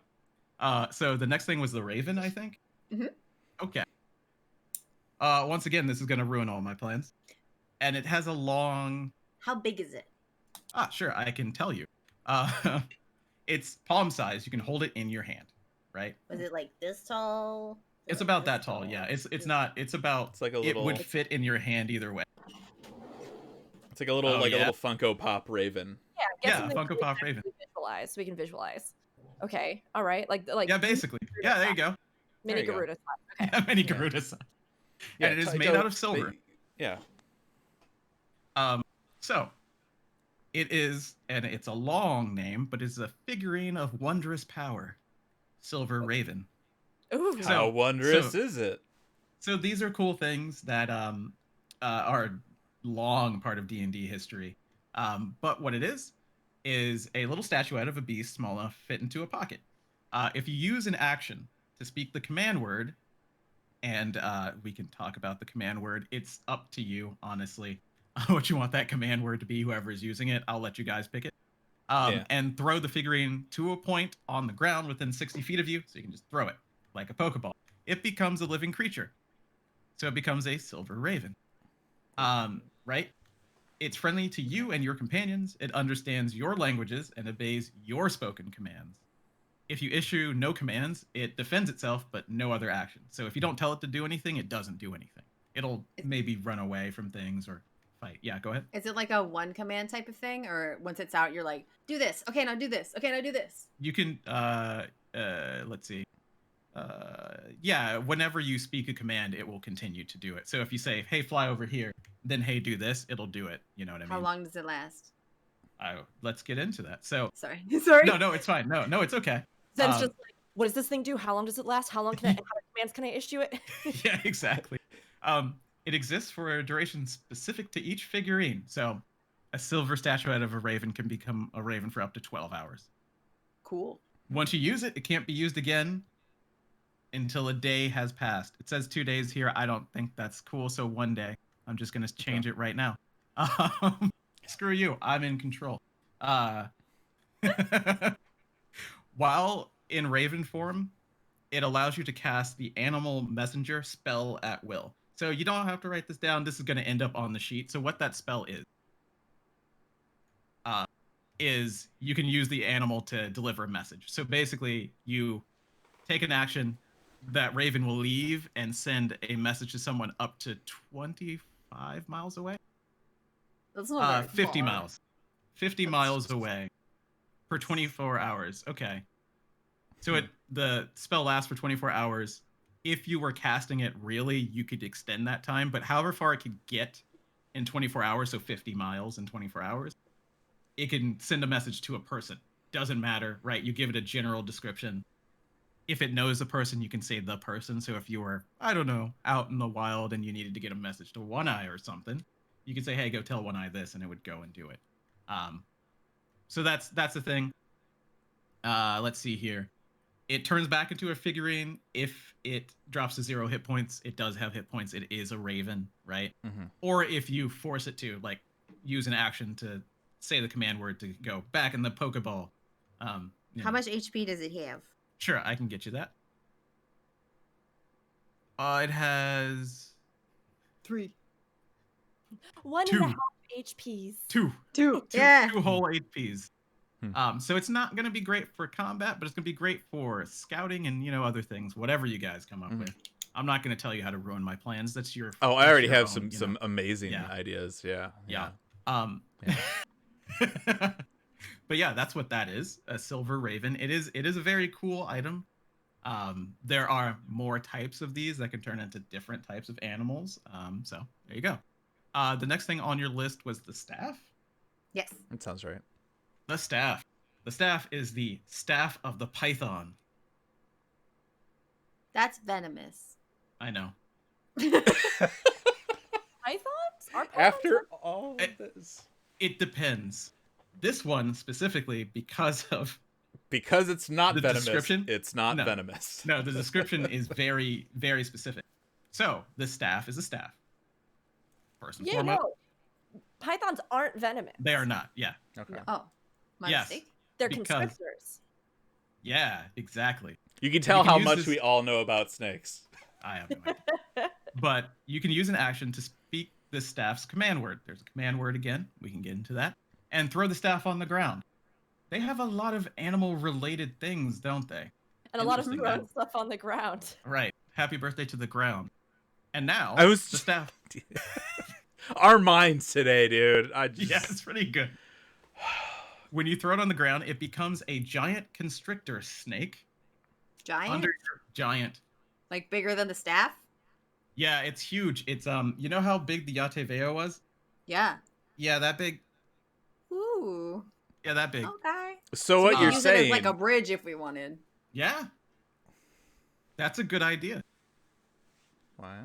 But it is a giant constrictor snake, which can do a lot of damage. Just to let you know, like eventually I'll get you guys the These sheet all for sound this way thing. better than the ideas I had coming in my brain. Like, Right. I was But, like, yeah. cool. It's like a living rope. I could have 2 ropes. Strong. Nice, good. Of course. I am curious about the fact that they're collecting all these beasts, but then they have all these relics and Magical things on items. hand that are Yeah. animal related. That is a It's good interesting. observation. But this snake, I'm just gonna let you in on a secret. It's stronger than any of you are right now. Of course, you would become stronger than it as you level, but it is stronger than any of you are. So I have to fight the snake then? No. I have a question I mean, then. So maybe. we have the Raven, a little weaker. Then we have the stronger snake. How many gym badges do I need for it to listen to me? Oh, see, that's a good question, right? That's a great question. So let's get into the details. I only have the Pewter City badge right now. That's because Brock really easy to beat. He's got a Geodude and an Onyx. Like 2 come out on. of 3. 2 I'm out of 3. so proud of just the sheer concentrated amount of nerdery that just Right. happened in the last 15 seconds. I mean, like 2 out of 3 of the starters will just destroy him. Honestly. Anyway, Just thank you, Rook, for being proud. got my Charmander in the back. I'm just saying. Yeah, that's the Pokemon one. is the thing that I am aware of. So when you throw it on the ground, it becomes a giant constrictor snake, which is large. It's very large. And it acts on its own initiative count, so it enters combat. By using a bonus action to speak the command word again, you can turn it back into the staff, whatever. On your turn, if you're the person who was holding it, throwing it, right, you can command the snake, mentally command it if it's within 60 feet of you, and you aren't incapacitated, obviously, right? You're not going to be, right? You decide what action this snake takes and where it moves on during its next turn, or you can issue a general command such as attack this or guard this or whatever. If it's reduced to 0 hit points, it dies and reverts to staff form. The staff then shatters and is destroyed. Oh no. If the snake reverts to staff form before losing all of its hit points, it regains all of them. So you're gonna yeah. switch it back and forth and back and forth and back and forth. You can't. You just have to make sure that you know that it's not gonna die. Yeah. So there's a little bit of micro. To use a StarCraft term. In this here. Just know it can die, and if it dies, that staff is gone. So it's a little risky. But hey, giant snake. Who knows what you can do with that? How much I HP certainly does don't. that have? Yeah, the giant snake has 60 hit points. Damn. Yeah. Damn. Yeah, it's a bit. It's How quite many a hit bit. points do we have, guys? Low.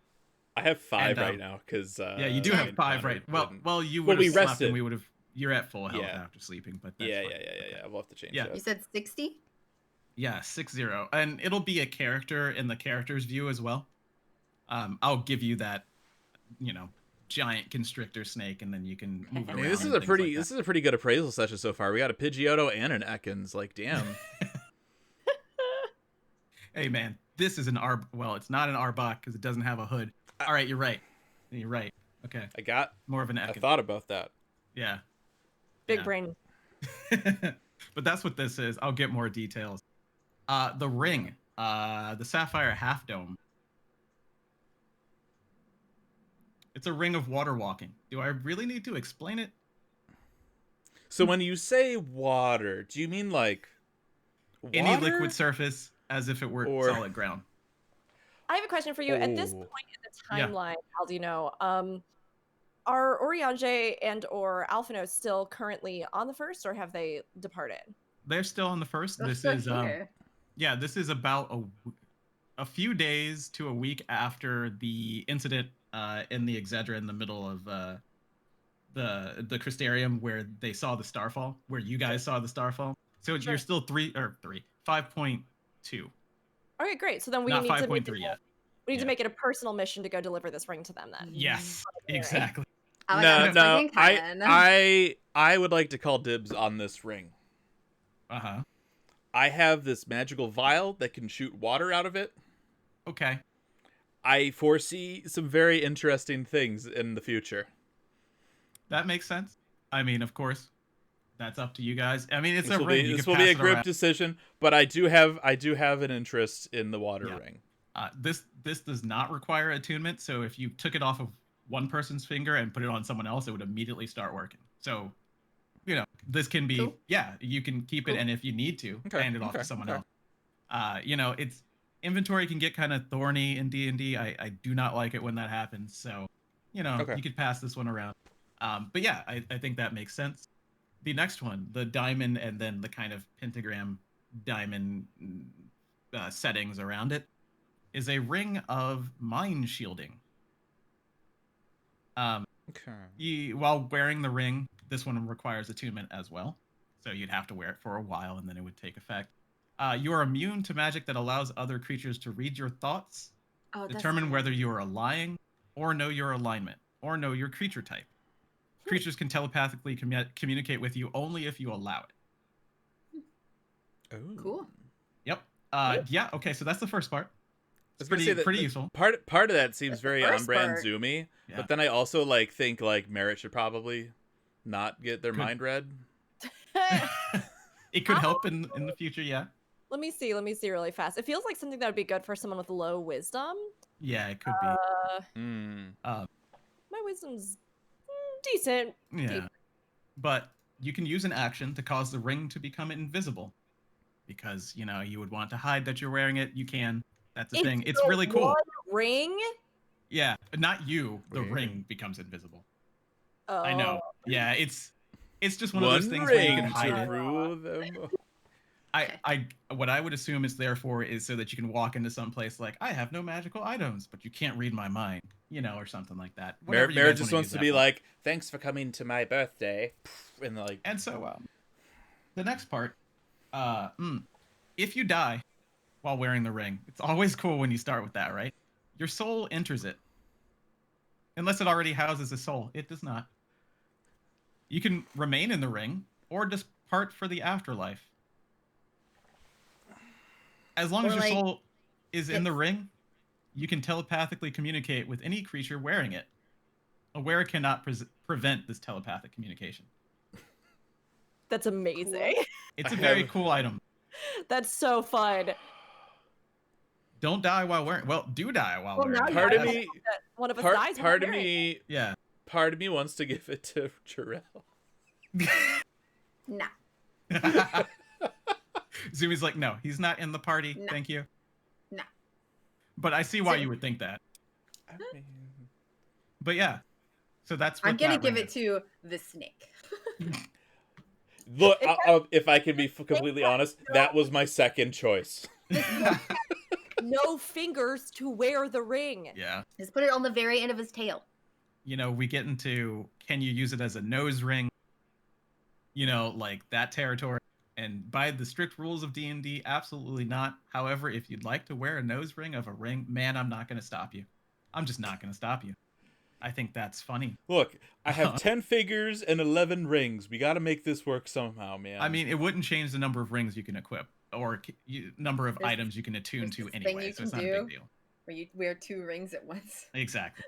No, I don't think that's possible. Yeah, it doesn't seem like you can do that's that. That's not a real thing. Somewhere Yoshi P is like, what did you just say? How dare you? How dare you insult my religion? Just rings everywhere. But yeah, so those are the items you found. Okay. So we could head over to the bar, which I forget the name of, but it has an ancient shadow dog tending tables. Yeah, ancient shadow dog. Yeah. Yep. Pop a squat, real quick. Talk about this stuff. This is very important, Aldino. What is on the menu today? Are there any special alcohols, blends? Ooh. Soup. Oh, don't talk about food. I'm getting hungry. Don't do that to me. Soup's garbage. Only alcohol. Anything. I mean, soup too, I guess, fine. But if it's like a hearty stew. Yeah, actually, the meal of the day is, yes, a stew. It is, I don't know if you're gonna 100% enjoy it. It's Proterasukis stew. So those are the gators around Laxenloft. I eat that. The big flappy face gators. I eat that. Yeah. Whatever you can use, right? So that's the stew. Because it is a stew, there is a stout to go with it. Yeah, it's local to the Crystarium. Someone up in here with their beer knowledge. Yeah. Oh yes, give me that stout, give me that stew.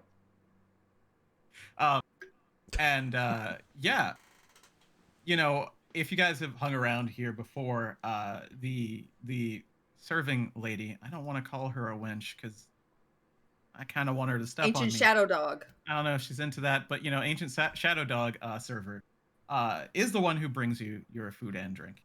Okay. Excellent. What do I roll to see if I get drunk? You can definitely just do it if you'd like to, or if you're trying not to get drunk.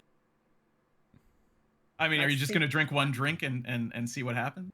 Yeah, I just want to roll. No, that's fine. That'd be Constitution. So on the sheet, it might be in a weird place. When I all up in his room making this tea for us. Yeah. And we're just like, let's just go to the bar. So yeah, if you click on Constitution at the top of your sheet, in your abilities. Oh, I was like, why did they put int first? No, that's init. That's initiative, then strength, dex, con, in. Okay. I was like, why would they put intelligence first? Oh, so you click it and it asks you if you want a saving throw or... That's cool. 9. Oh, Constitution 11. 11 total? You're a little tipsy. Honestly. for you, definitely a little tipsy. Merritt like rocks back on her stool and is just like cackling like, oh, finding it after one stout, are you? Single one? All right. We'll have another one over here, thank you. Oh boy. This is literally a creation of that Void Quest cutscene with all the...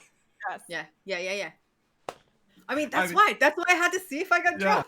Yeah, you're definitely tipsy. We know which one I am. Yeah. And can I inquire as to the flavor profile of the stout and the details? I have specialized knowledge in this area, so I'd like to. However, I could, work on that and get some information. This is going to come up again, so I just want to set the precedent. Come up again. Yes. Yeah. No, I mean, yeah. So let's. Man, what would I want to give you? I know that there's some place here that would make sense, but what I would say for you is to make. Man, I want to make a wisdom ability check.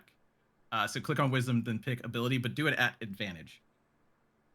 I'll give you advantage for everything regarding alcohol. So just roll a second time if it didn't. It was almost 18. Oh no! Wow. Whoa. See, this is why somebody's palate is off. A 5 and a 3. Great. Yeah. Well, nailed it. It's a new taste. You definitely. It's not chocolatey. It's definitely more barley flavored. It's kind of between a stout and like a maltier lager, somewhere in between there. It's not like a deep dark, funnily enough, the Shadowkeeper didn't serve you a dark stout, funnily. But yeah, that's good. The flavors are a little muddled in the first place, so it's kind of hard. It's a cool craft brew from the Crystarium. You had better. So you're not really trying to get into it. I'm too busy shoveling food in my mouth, and it's messing up the stew flavor. is much better. I'm just not paying attention, and the stew's eclipsing it. There really wasn't anything used as a palate cleanser. It's just yeah. It's okay. It's all right. Definitely nowhere near as good as any dwarven. Better than the swill. Of course not, Aldiano. It's a good try, But yeah, so you guys talk about the items there. It's been about an hour-ish of time. You have your 2 drinks. Assuming you have your 1, you're feeling pretty tipsy. She ordered me 2. Oh, yeah, that's right. So, I did, yeah. Well, now you're definitely above tipsy, but a little bit below 3 sheets to the wind. You're about maybe 1.5 sheet to the wind. So I'm like, go ahead. Was it Merritt like where she kind of can? Because obviously, I assume they have stools of varying heights for patrons who have different height ranges. But yes, they definitely do. She's still kind of perched forward, like leaning onto the table, and she goes, Zuma, he's not a very good one. I promise I'll treat you to a better one sometime. This is how you can tell that she's starting to really, the friendship is real, the bond is real, you know, the whispering together about, you know, the other party members, it's all real. Just like, it's not a best one, but you know what, you have a second one, enjoy it. We'll find a better brew, we'll find one that fits you, we'll find one. All bad things. Hey, you're welcome. Voice like, oh. I can't. Anytime Zumi is talking to the session, she's either half awake or really tipsy. I actually was pretending to be thinking someone else. earlier. Yeah, when I was doing the like sleepy thing, I was like, I kind of sound more drunk. Well, now Yeah. you are. Okay, guys. None of us Okay, even know so- what Zumi's real talking voice is like anymore. We've Yeah. just... No. Like, anyway. Okay, guys. So like, we got this stuff. I found all this stuff is pretty cool stuff. Did you Mhm. guys hear all the stuff that this stuff can do? I heard a few things about stuff, yeah. Alright, cool. So like, who wants the stuff? Like, I mean, I found it all, so I guess I could keep it, but it's still a lot of stuff. I mean, the slippers, I've got to be real, it's gonna mess with my whole aesthetic, but, I mean, I could probably use them, not that I need them, you understand, I could Yeah, reach yeah, anything yeah, I wanted to, easily, but Well, like, you can't go on the ceiling like these. You could go on Right, the yeah. ceiling. I could go on the ceiling, so, I'd maybe take those if anybody's feeling. Okay. I'm just over here with like my water. I'm like, yeah, that's fine with me. Completely like. I mean, Jarrell's there with you. You know, like he's probably sitting closer to you anyway. Maybe you're having a conversation. Turn around. I probably have the cup in my hand. Yeah. Turn around, Aiden. Do y'all was this stuff cool for you?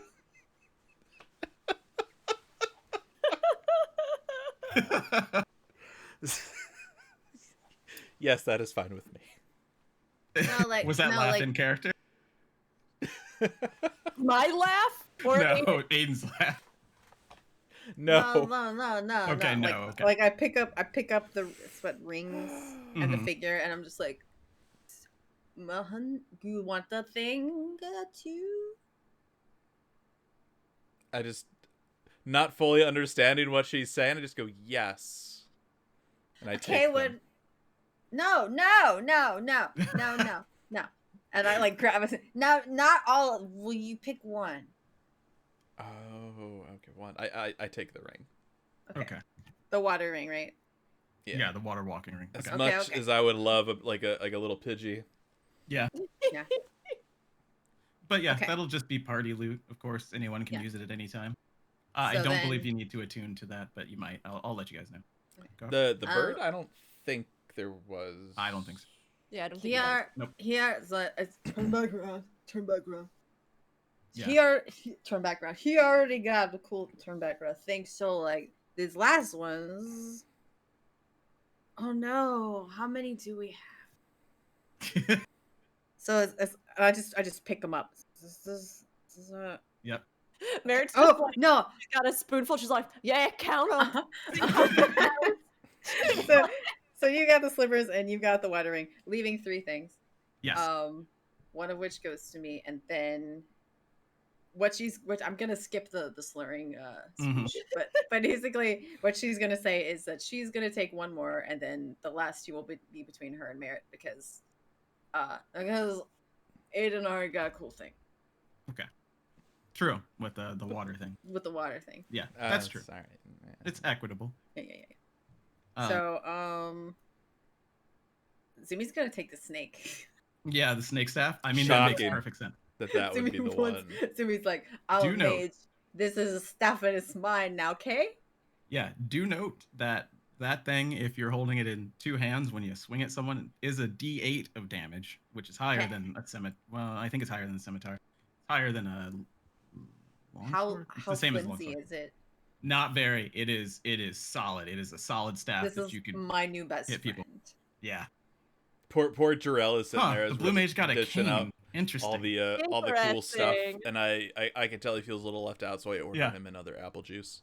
This is a staff, friends, not a cane. It's Yeah, it much is a staff. longer. Yeah, it is a better. Yeah. But yeah, it's very similar. So. Yes. um. Merritt's actually gonna just, like, push the bird back across and be like, oh, you can keep it. You've got a knack with animals. Yeah. There you go. Right. You've got the 2 summoning things. That's funny. Okay, It's okay. 2 animal things. But yeah, So we'll get that on the sheets eventually. right. Yeah. So then we before have next time. the ring, the mind ring left. Yeah, the mind ring and that, and you could just keep it as party loot and have people equip it at any time. Like just keep it on Zoomy, Right. and then people could just take it from you if they I mean, need it. If Merritt wants it. I mean, we don't really have to assign it at all, unless you want to put it on. I wouldn't say no to it. Okay, then that's what we'll do. I mean, if we're gonna keep it, we might as well just have somebody wear that. Sure. Yeah. Did that require attunement? Yes, it does. Yeah. But that's fine. Okay. That's one of your 3 things you can attune to. That's whatever. It's fine. What did Sure, I unless write? you feel a strong pull to it, Fusion. I mean, like, I honestly, No. chance that Merritt dies, it'll preserve her soul, which is Yeah. a thing that could happen considering That's her reference Just Yeah. what we need. Well, see, it's that behavior that makes me think that she wants Oh, that actually- mental blockage. Uh-huh. could I also have it? Why is that? Because I have mimics nature, which is disguise self. Oh, that's Mm. smart. That Yeah, you can take it. Yeah. Like Yeah, so, that's fine. so like in combination and be like, "Hello, I am Fred," and you can't tell that I'm not Fred. Yeah, that's a good idea. Yeah. Yeah, That's there you go. that's some solid reasoning for somebody That is, so tipsy. yeah, that's a good. Yeah, so wasted. Actually, what she's gonna do in character is actually just like look at it and be like, "You can have it if you want to, but it's so cute." That works just- immediately I on just- Jarrell. He's like, she should have it. Merritt's just like chuckling and you're like, oh yeah, you keep it. You keep it. You go ahead. If it's cute and you like it, it's Yeah. fine. I don't much care about it. Pop. Yeah. Do you? And I Uh-huh. just hold up the bird. Do you want the bird? You could have it. I mean, what much good is a bird going to do me? I mean, I guess I could tell people things. I'll hold on to it if you want, or Yeah. Mr. McWater over there, Mr. I don't appreciate a good Mr. brew. McWater. Mr. I'm too good to drink with my friends. That's all right. You could give it to him too. Jarrell's face. Listen, it's Right okay now. with other reasons for not wanting to drink. I want to be clear about that. I understand. Sometimes it's a thing. But if you're just whipping out. So I have a question. Uh-huh. If I have this ring that lets me like walk on liquid, what Yeah. happens when I drink liquid? Unspecified. Nothing. Okay, There- so we'll just there's- ignore that then. Are your Okay. Yeah, feet unspecified. inside you? No. Stand to move across any liquid surface as if it was solid Okay. ground. Does that Okay. include handstands? Does that, I don't know, Mm, right? If it was slippers, I would say no, but it's a ring, so it's like an aura. that's true. Interesting. I mean, look, if nobody wants the Pokeball, I'll take the Pokeball. There you I mean, go. it's just kind of it's really more like our Pokeball. Seriously. but I Sydney's already will- tucked it back in her pocket. You made bad Oh. decisions. Wow. Wow. We can. I don't we like can you all when have you this, drink. like, this is everybody's bird now, and I'm just gonna hold on to it. There you go. Just I don't take like the bird from person her. you turn into when you drink. You can borrow it. It's everybody's bird. You can have it Okay. on weekends or something. It's your weekend for the Share bird. custody over this bird. Yeah. Your Yeah, custody yeah. of the bird. That lucky bird gets 2 starlights now. But And then she's just gonna be like, boom, with the staff, like hitting the ground, like I look so cool. Right. Jarrell has been trying not to laugh this whole time. He has been failing multiple times, but he's just trying to. He's like, I'm not laughing.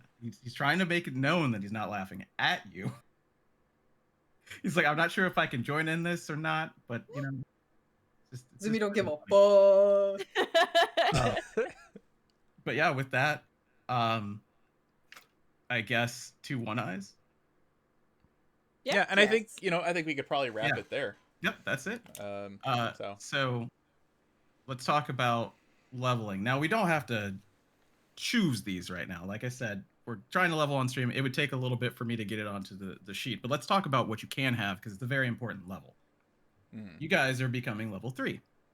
Oh, I finally get my stuff. You finally get your stuff, and we're actually going to start with you, Rook. as warrior. So at level 3, warriors get to pick their archetype. So this is something that doesn't exist in 14. This is kind of your You're so class, fancy. your specialty, I love it. speciality. Especially as a role player, I love this Yeah. because like the systems that they've worked in for Final Fantasy XIV, like in conjunction with D&D, gives you even just so many ideas about how you could almost like tailor your own depiction of playstyle in game. Like Mhm. I love it. I love the way they've interpreted the different components of these classes. I think it's really cool. So once again, this is, the FFXIV X D&D. There's a subreddit. That's what it's called with underscores in between. There's a guy, his name is Silent Soren. He's out there. He's making this with a group of people. And so we're just going to read straight from it. So at this level, you get to choose kind of how you interact with your inner beast, the beast within. So you could become, and it's kind of a subclass, so it's weird. You would say warrior, beast of defiance. So the first one, beast of defiance. A warrior who has cut their teeth under this tradition has tamed the beast within their heart and gained great control over it. They channel the strength from this force only when it's needed and able to fight defensively with the help of such forces. Remember, defiance used to be the tank stance, right? So this is more the tanky style of warrior. The things that you would get right now immediately, you would get an ability called Disruption, beginning at the 3rd level while you're under the effects of Berserk, so while you're raging. When a creature you can see attacks someone other than you, within 5 feet of you, you can just go, no. Just kind of get in the way a little bit or like, hit them in the side or something to impose disadvantage on the attack roll. So if someone's trying to hit a friend, you can go, nah, stop that.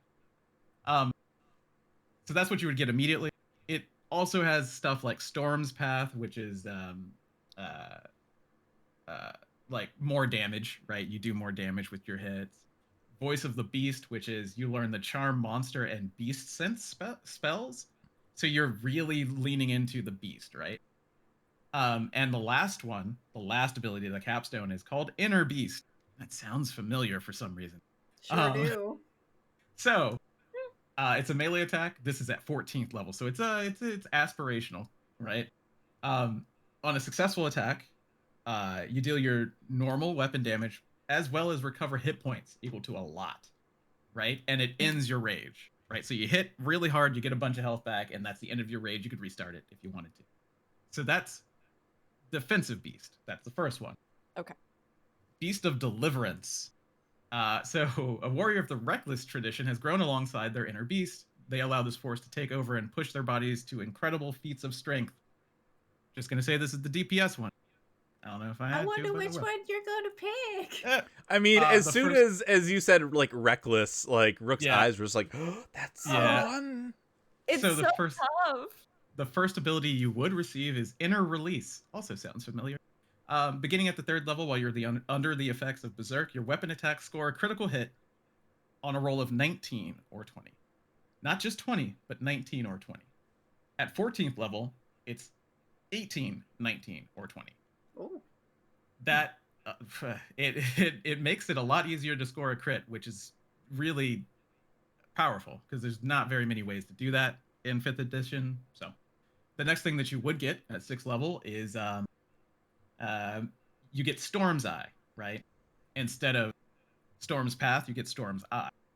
And what that is while under the effects of Berserk, when you hit someone, you could declare that you're using Storm's Eye. The target creature has to make a saving throw, Constitution, against you. If it fails, it receives 1d6 bonus damage from weapon attacks for a number of rounds equal to your strength modifier. So that's like 4, maybe 3. So it's a dot, funnily enough. So yeah, it would give you a dot, and it would increase at 14th level. It'll be 2d6 per round. So it's a way for you to get this dot. Yep. How many eyes does a storm have? I mean, One. I don't know. One eye. Oh, jeez. I was like, wait, is this a trick question? Jeez. At 10th That's a level, bad question. you'd get an extra ability, right? So you'd be able to, or skill, you'd be able to pick acrobatics, athletics, stealth, or survival and gain it as an ability. So like, let's say you didn't have training in acrobatics, you could pick it at 10th level and you get it. If you already I have want it, to see Merritt doing acrobatic around. flips with a freaking axe. Yeah. with the spider shoes. Yes. Yeah. True. Like, oh, Right. you just flip up into the air and just like feet on the ceiling. Stop. Merritt So would be good. like Yoda during that last during Yes. those lightsaber fights in the prequel Yes. trilogy. Yes. Yeah.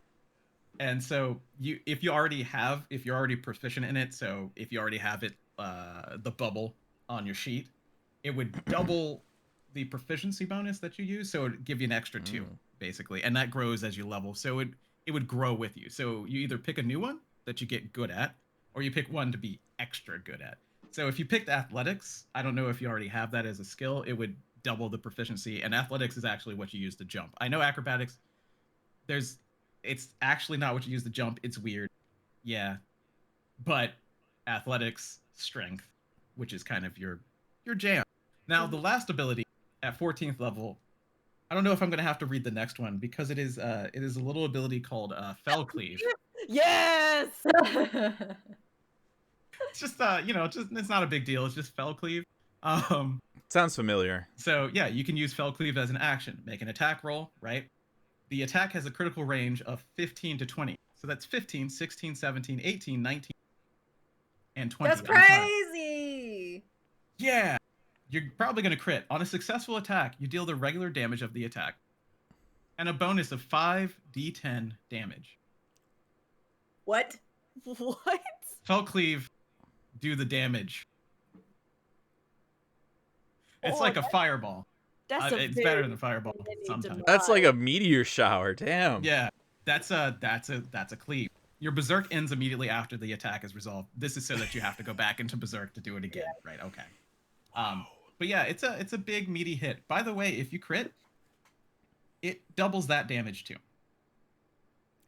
And you have such a big chance to crit. Yeah. Oh, jeez, this is real hard. This is tough. A little part of me was like, oh, but I do think there's a part of Merit that's like a big protector, so maybe tank. But then you were like, but look at this one though, and now I'm over here just going, oh, but I could kill God with it. Yeah. So maybe. I mean, you could always get more time defensive to stuff in other ways. dethrone and kill God. I mean, this is based on a JRPG. When do you not? We're just gonna give you the beefy armors and stuff that we get anyway, right? Yeah. The first like defense ring we get is Merit. I mean, I'm pretty much protecting you if they're dead and they can't hurt you. Yeah. Right? That's the warrior argument anyway, right? Yeah. I mean, yeah. That's fair. And the last one, I don't want to skimp out on the last one. The last one is the Marauder. There's after that? Oh, okay, there's 3. Gotcha. There's 3 different types. Yeah. Got it. The Marauder is basically you giving up the beast, like literally walking away from your inner beast. Because it's the class. Yeah, exactly. It's pretty cool the way that they did this. The abilities that you get from this are Bloodbath, which is at level 3. When you hit, you recover HP, right? Right. That makes sense. It's Bloodbath. You get Maim at 6th level when you use the reckless attack ability under the effects of Berserk. You know that ability where you can let people hit you at advantage, right? To have advantage to hit someone. You could declare this using Maim. Then they don't get an advantage against you. That's it. It basically gets rid of that weakness there. Then you at level 10, you gain proficiency in Persuasion. Oh, huh. And after, it's called Ruffian Diplomacy, which I love that name. That's the name of the ability. That sounds on brand. Yeah, in Persuasion, after interacting with a creature for 1 minute, you gain insight to how the creature will react to boasts of might or intimidation. So it gives you this. Well, are they a weak little man that I can scare? You talk to him for a minute. Oh, they are. So it would work. Or no, they would just attack me on sight. So it's kind of that, knowing people. The last ability is Overpower, which is funny that that's a capstone ability when you just spam that in Sestasha. Can you spam that in Sestasha? I don't even think you have it in Sestasha. Anyway, beginning at 14th level, you may cast the spell Destructive Wave at the 5th level. That's one thing that I did not do. I need to look up that spell just to give you an idea of what that is. Huh. I'm guessing something that's going to emulate kind of like the warrior stuff where you're like shattering the ground sort of deal. Yep, it is a 5th level spell. You strike the ground, creating a burst of divine energy that ripples outward 30 feet, right? You do have Overpower. It's level 10. Yeah. Random, not important. Oh, cool. They must succeed on a Constitution saving throw or take 5d6 of thunder damage and 5d6 of radiant or necrotic damage, your choice, and be knocked down. So instead of 10 or 5d10, this one's 10d6 and knocks them down. But you can't crit with it because it's a spell. Right. There's too many choices. I know, and we don't have to pick it right now, but I really wanted to go through the details so that you can have this and you can think about it. Oh, this is so hard. This is so hard. Which ones are you leaning towards? I mean, the thing is that I kind of love all three of them. I know. Which is really tough. And I think it's really cool how they interpreted Marauder as a part of that, which is like something I wouldn't expect, and I think it's really neat. I think right now I'm on the fence between the Fellcleave or the Marauder version, but I will let you know. Go ahead. This is just something that I do in all of my games. You pick this subclass, right? And you're leveling and you're doing it, and you're like, I kind of want to switch. You can. You just have to find someone to help you switch. You just need to find someone who is a Marauder or who has used the Inner Beast or, in this way or that way. And that's fine. That's just more content for you to play through. So there is a way back if you'd like to change it. I think I then, with that in mind, will probably do the second one, the big DPS one. Because I do also really like the idea of taking that journey where, because I think right now Merit is a small, tiny beast. And having her unleash that I think is really fun. But I like the possibility of down the road, if she goes through some kind of growth, being able to then be like, I can leave this like rage aside and do something that maybe comes from me and just me alone. And I like that idea a lot. So yeah. Well, we'll deal with actually what it means with the sheep. That's fine. So next we're gonna go to Dragoon. Because Dragoon is vastly different. That's you, yes, good job. Our jumpy boy. Yay! Once I can find what page that is. Okay, so Dragoon is weird. Right, because when you think about Dragoon, weird. Thank you. When you think about Dragoon, it's like, how would they interpret this? So there are three ways. The first option is Dragon Slayer. So that's the name of the subclass. Dragoons find their roots in war against dragons. Are there dragons on the first? Let's just ignore that. Just ignore it. That's fine. That was my first thought, but I know that's why it's weird, right? War against me. Fairies. The fairies. maybe a class that developed around taking down Sin Eaters. That'd be kind of interesting. Man, that would be great. There's Gukumats. What's his name? Ranjit's pal, dragon friend. He very traditionally. Yeah. Kind of, somewhat. Anyway, so Dragon Slayer, the things that you get. 3rd level, Spine Shattered Dive. Well, that sounds familiar. I would rather keep my spine intact, I think. If You sure? Well, let me tell you what it does. The side effect is no spine. But what it does is when you use your jump feature, you can empower the attack to disable the target creature. When you do so, if it fails the dexterity saving throw to get hit by your jump, it is stunned until the end of your next turn, and you double the bonus damage of jump. So you say, I'm doing a Spine Shattered Dive instead of a jump. It does extra damage, and it stuns them for a turn. So it's an interesting one. Okay. Second ability is Dragon Lore. So you gain proficiency in history, nature, or perception when it involves dragons. If you pick this, I will make it worthwhile. Everybody always says, what is that going to do for me? If you pick it, I will make it worthwhile. If you don't, then it won't come up. Maybe not. But if you pick it, it will not be a waste. That's the way that I like to run it. So just to let you know. The third ability is Drakenlance. These names are so good. That's a pretty solid name. Yeah. So as an action, you make a special lance attack that pierces through defenses. So you don't have to go against their armor class. You just have to go against 10 plus their dexterity. You literally ignore whatever armor they have to hit them. Okay. Because you don't care. You're like, oh, I know how to get you. It's fine. I can pierce right through that. Okay. Last one is Dragon's Bane. When you are subjected to an effect that requires you to make a dexterity saving throw to take half damage, so if a dragon breathed on you, or if there was a spell like a fireball that was going to happen, you take no damage instead. So if you roll, because you're used to fighting dragons or fighting things that have this sort of area attack, you just dodge it. Just dodge it. Additionally, your attacks against dragons deal 3d6 extra damage. Every attack, every hit you do is 3d6 extra damage. Oh, okay. Against non-dragons, you still carry extra precision, so that's 1d6. So it would increase your damage against everything by 1d6, so you'd roll your d10 and then a d6. Okay. So it's an interesting, cool one, and we can work dragons into the way. Okay. Switch it up to things that have scales. Yeah. So yeah, and we could. Dragon Heart is the second one. So this is kind of That's a leaning movie. in. Yeah, I know.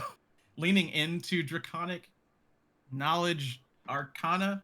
The first thing you get is called Breath of the Dragon. Do I need to explain it? I will anyway. Fire breath! Yes. When you're in the Dragoon's trance, Fusion you can state. breathe fire or lightning or cold. It's literally any dragon, right? Fusion! Water tower, standing on water tower, breathe down, ice tower. Yeah, it's true. Giant electric charged water Yeah. vial. Yeah. There's a lot of ideas. So what it does specifically, This Plus, is good. then we'd be spit buddies. it's true. I didn't think about what that would mean. Is that Before I something? said it's true. I don't know if I want to think about what that means. That's I spit fish, you spit elements. spit Fine. buddies. Yeah, Is that- that's it's like the way it's that like I those wanna- things that like 8-year-olds do. Like, yeah, we're friends now. Shake on it. Yes, Like, that's the way I want to take this, because taking it in any other direction is just not over there. Let's keep it over So there. what other abilities? Yeah. So that ability, what it really does is, as a bonus action, you can use a use of your Dragoon's Trance. Remember how you could do this a certain time per day, right? However many times per day. I think it's 3 right now. To cast the Dragon's Breath spell on yourself, and what that spell is it's a bonus action, so you could do this, then move and attack still, right? okay. So you charge yourself with this ability, and then at any time after that you could use it. But what the use is, choose acid, cold, fire, lightning, or poison until the spell ends, which is concentration or up to a minute. So if you get hit, you just have to roll to keep it, basically. But you can exhale energy of the chosen type, acid, cold, fire, lightning, or poison, in a 15-foot cone. And each creature in that area has to make a dexterity saving throw to dodge it. If they don't, they take 3d6 of damage. So that's pretty powerful at level 3. And it also grows with you at 9th level, it's at a higher level, so you have more dice to roll. At 17th level, it's at a higher. So it's basically Dragon's Breath that grows with you. Okay. Yeah, that's just the first one of this, by the by. The second one of this, Dragon Sense.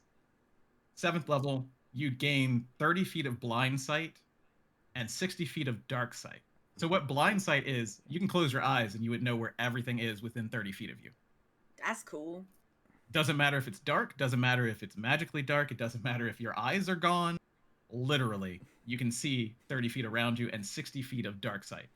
Yashtola's a dragoon secretly? Yeah? It's a very interesting one, right? 11th level, Blood of the Dragon. I'm sorry, Fusion. I'm sorry. It doesn't have a timer. It doesn't have a timer. I swear. It's Blood of the Dragon, but there's no timer. It's like if you were a samurai. Ha! I What? had to. Why would you Shade. apologize for that? Shade. Thank you. So, I know. It's a He's good just thing. he's just apologizing for the Great. state of the reality of the ability. It doesn't really... Yeah. I wish it was this way in 14 for you, is what I'm saying. Actually, I Don't don't, we because all? it does something different. It just gives you, every time you enter your trance, you gain 10 temporary hit points. Ooh. Right? Okay, But that's cool, right? okay. You trance, you I get like 10 that. temporary, yeah. And the last one is Life of the Dragon. While you're under the effect of both Dragoon's Trance and Breath of the Dragon, you are able to combine these powers to fight like a legendary dragon.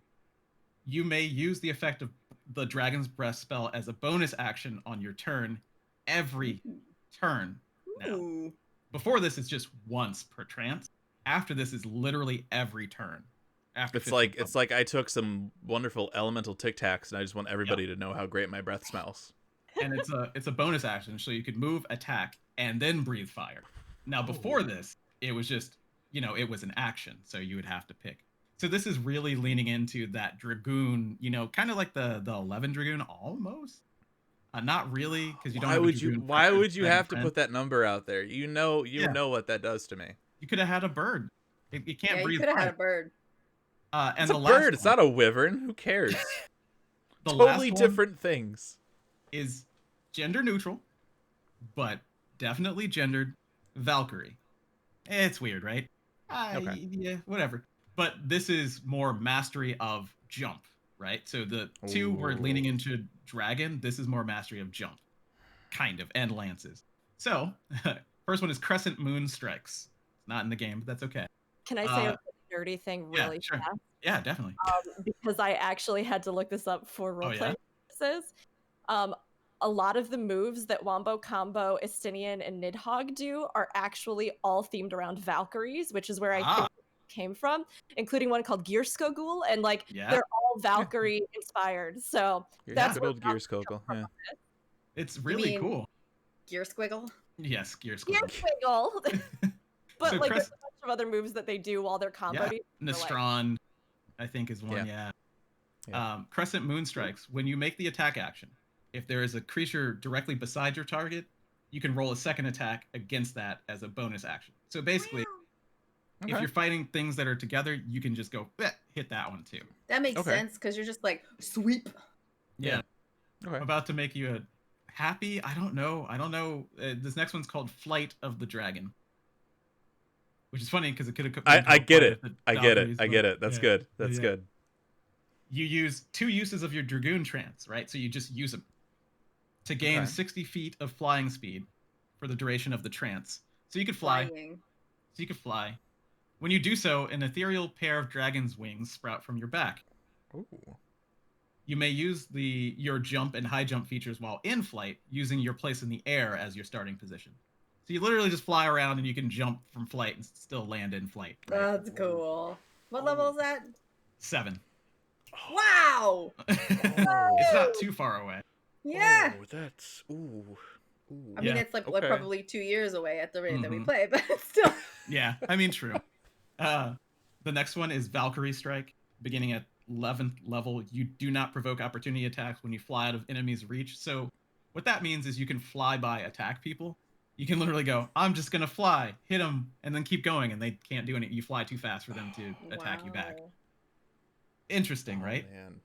And the last one at 15th level is Stardiver. I mean, who doesn't love Stardiver? Exactly. If you're a Dragoon and you love Stardiver, or don't love Stardiver, maybe you should go play a different job. Yeah. So, 15th level, while under the effects of Flight of the Dragon. So while you're flying around, as an action, you can use your high jump. So this is later on. High jump is something you don't have yet.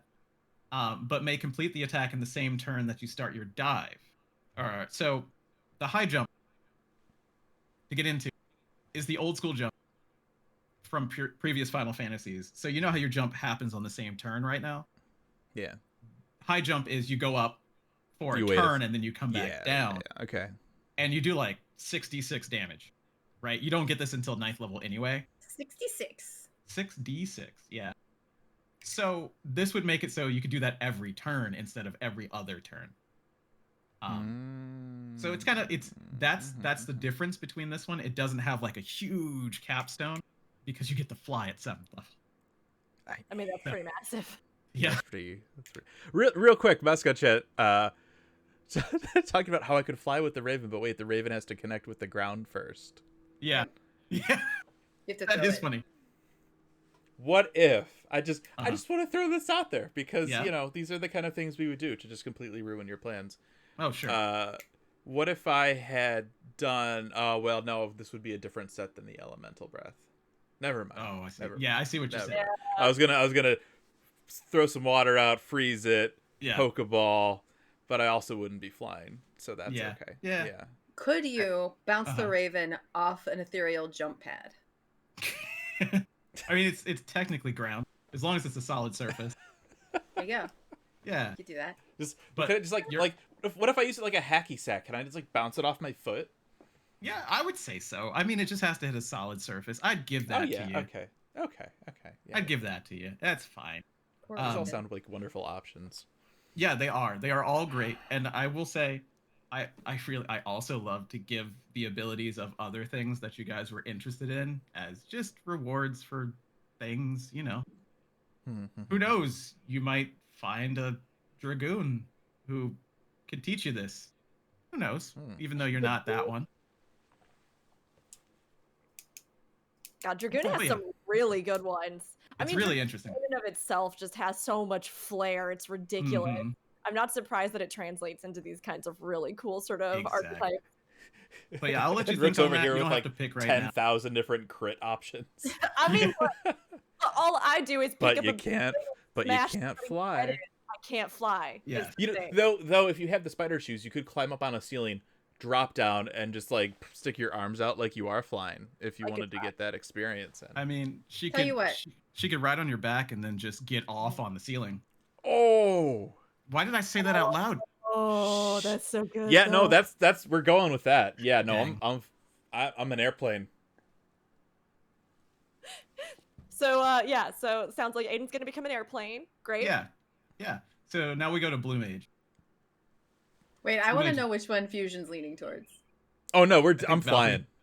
I'm Valkyrie. flying. Oh, okay. Yeah, Decided. this is again. happening. This is Yeah. happening. He just didn't want to be I- spit buddies. I got a first class seat on my back for dwarfs. I got Mhm. like a rope that I could. I mean, come Do on, things with? Yeah, you could. come on. Yeah, you could find an I'm- AT-AT and just wrap Oh, up its legs. You know. Yeah, I'm just gonna go over to Hoth real quick. BRB. Yeah. Oh boy. So Blue Mage is a little different. Spellcasters usually are. So Zumi has already picked her specialty. You picked it at first That's level. right. And that was being a kind of lore mastered Blue Mage, kind of knowing about monsters. So at third level for you, you get another ability from that. So I'll talk about that. But specifically, your spells that you could cast, they were first level spells. Now they are second level spells. So you'll get to pick new ones, right? I'll let you know that Dragon's Breath is a second level spell if you were interested in that one. Oh, okay. It is. So you could have that. So I could just be like a double spit. See, Yeah, I was good. just imagining that she could spit up a bass instead of a carp or something. Like it would Mhm. just be a slightly bigger actually- fish. Poison spray is probably also spit. I have that. Yeah, one. it is. You could say it is because it's like poof from your hand, but whatever. We can reskin it any way we want. Spit you also waves get a over very here. concerned about the state of my mouth. Yeah, you also get another monster mimicry. And now we haven't talked about this on stream, but what Blue Mage gets are these little abilities that you kind of slot in, and you have two of them at second level, and that's why Zumi can mimic people. She has, kind of that thing. She also has Gremlin Tongue, which is Vicious Mockery, which is a spell from D&D. stupid. But these are things like Right being about able her to mouth, cast she's over here with an bad breath. actual gremlin tongue in her mouth. Like, Yeah. These are things like Who being able are to cast you? bad breath or changing your body because you're a Blue Mage. So there's a long list. We're not going to go into that. But I will get to like one of them just as an example. Monster mimicries. Here we go. Things like at third level, you now get the ability to, Coblin's Shatter. You can cast Shatter at will, centered on yourself, right? So, like, these are spells that you get: Blood Siphon, Gubu Sneeze, Bomb Detonation, Cactar Needles, things like that. My favorite, Crab Grab. I don't know why. It's just so much fun to say. I just like saying Crab Grab. Crap, crap. Palm Cure, like Mind Flayer's Blast. I'm which is just higher imagining level, Zumi walking around now, like going up to like some guy we're fighting, just going, "Gotcha." but- And Merritt's like, "Can you teach me that so I can use it on the nips when I get small again?" Yep. Yes. Yes. Poor to talk Jarrell. about Blue Mage and what you get. So for Blue Mage, there are 3 types, and I'm just going to go through them real quick because we didn't talk about it. So there's the Lore Keeper, which is what Zumi picked. So you've taken on the duty of becoming a Lore Keeper, researchers who seek out and chronicle the monsters of the world. So basically, from her curiosity, she wants to learn more, right? That's the first one. We'll come back to that one because that's the one we're going to go through. But the second one is Felguard, which gave me all sorts of feels for previous Blue Mages from a MMO of a number that I won't say to not make Fusion sad. I mean, you already got me, but I know. that one wasn't an airplane, so Yeah, it's true. So this one, beginning at first level, you get an ability called Azure Guard, and it gives you one-handed melee weapons and medium armor. So you're more of a upfront fighty Blue Mage. So you could dual wield fish. Yeah, that's right. This I got was this more cool of the staff now. yeah. This is more of Fish, the fighty fish, Blue and Mage. a snake staff. Then there's the Masked Carnivalian. Oh, which is such a fun word. So this is the showy Blue Mage, right? So this Blue Mage gets some bard stuff, some D&D bard stuff. So like inspiration, entertaining things, charming things, you know. But the smart one, at first level, you get extra spells. At third level for you, so this is what you get right now, you get an ability called Focused Assessment. So you gain proficiency in investigation if you didn't already have it. If it's not filled in as a bubble, you'll get it. If it is filled in as a bubble, it's just better. I do not have it. Okay, so you're going to get that. Additionally, you may use Libra, which is an ability that Blue Mages have to read a monster and find information. Now, it was only out of combat before, but now you can use it as an action in combat. So you can look at a monster and get its strength, its dexterity, constitution, its armor class, the hit points that it has right now. And if it's a person, you can tell what class and what levels it has. And also, right now at level 3, you gain the ability to also know its damage resistances. So if you know, oh, well, don't use fire on that, right? Vulnerabilities and immunities. So you get to literally scan an enemy in combat as an action now. Cool. Which is like, yeah, I know about that thing. Don't use this, do use that. This is why your attacks are not doing as much damage. So you would say, that sounds weird, right? Like, why is that the only thing you get? Just because Blue Mage gets so much with the monster memories, they're different subclasses or archetypes are a little bit less like explosive, but that's because they get things like you have Cactuar needles, which is basically 1,000 needles, you know. Being able to change your body at will. It's kind of like a warlock in 5th edition. Some of their things are a little bit less impressive, but that's because they have some really cool stuff otherwise. But yeah, so that's what you're going to get, and you get to pick your spells from the 2nd level list, which is bigger and better. So that's that. Those are the things that you're going to get.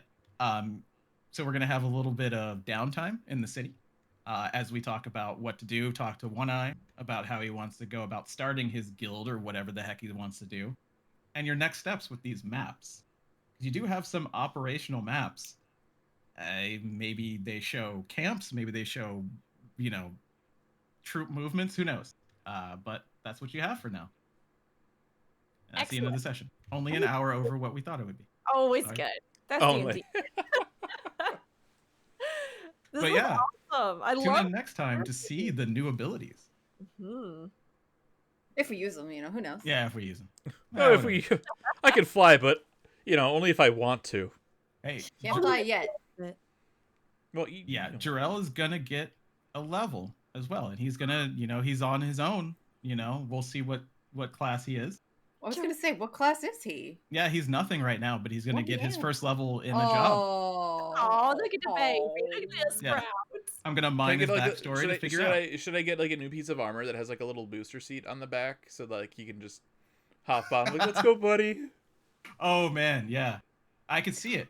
You charge with a lance, and he charges with a lance as well. Jarrell is your wyvern. Yeah. Oh my god. I'm gonna mine his backstory and see what fits the best, and then he will have he will go and, well, not with the 100 gil that you gave him, but Make him eventually He's gonna buy some stuff with the money that you eventually give to him, and he's gonna help you out. I want his catchphrase to be, "I'm a paladin." That's our paladin's catchphrase. Yeah, and our static. I gotcha. I was like, But, okay. yeah. Cool. Thank you all for tuning in. I hope leveling on stream was kind of interesting, even though we didn't do the mechanics of leveling. Because it's one of those things we talked about doing it off stream, and it's like, well, I mean, maybe we should explain it on stream and just go through it. Like, might as well. We're gonna talk about it, so we'll probably do a little bit of housekeeping behind the scenes before we go next session with all the different item things and the class stuff and whatnot. I'll have to get all that ready in the system that we use. Yeah. So that is going to do it for us here today. Reminder: next week will be the live letter. So we will be back talking about that, and then Tuesday, Rook is going to be super popular on the front page. Yes. Raising money for a fantastic cause. So please, please, please go and support her if you can. We'll make sure to. I'll get a tweet scheduled up for that. So, somebody send me a message because I will be at work, but I want to still tune in. Somebody poke me if you're awake. If you're awake. If I'm awake, I'll go ahead and let you know. Oh yeah, sure. Rook will be live doing the zoomy. Hey. So like this super cute. That's super. That's super cute. You should totally do that. All right, so that's gonna do it here for us today. We will see you guys next week. Goodbye. Bye. Oh, my stream deck isn't working again. I wish I knew why I was doing this. It's just putting you through your paces. Yeah. I guess. There we go. That's the tuning in screen. Woo. Thank you for tuning in. We Thank did.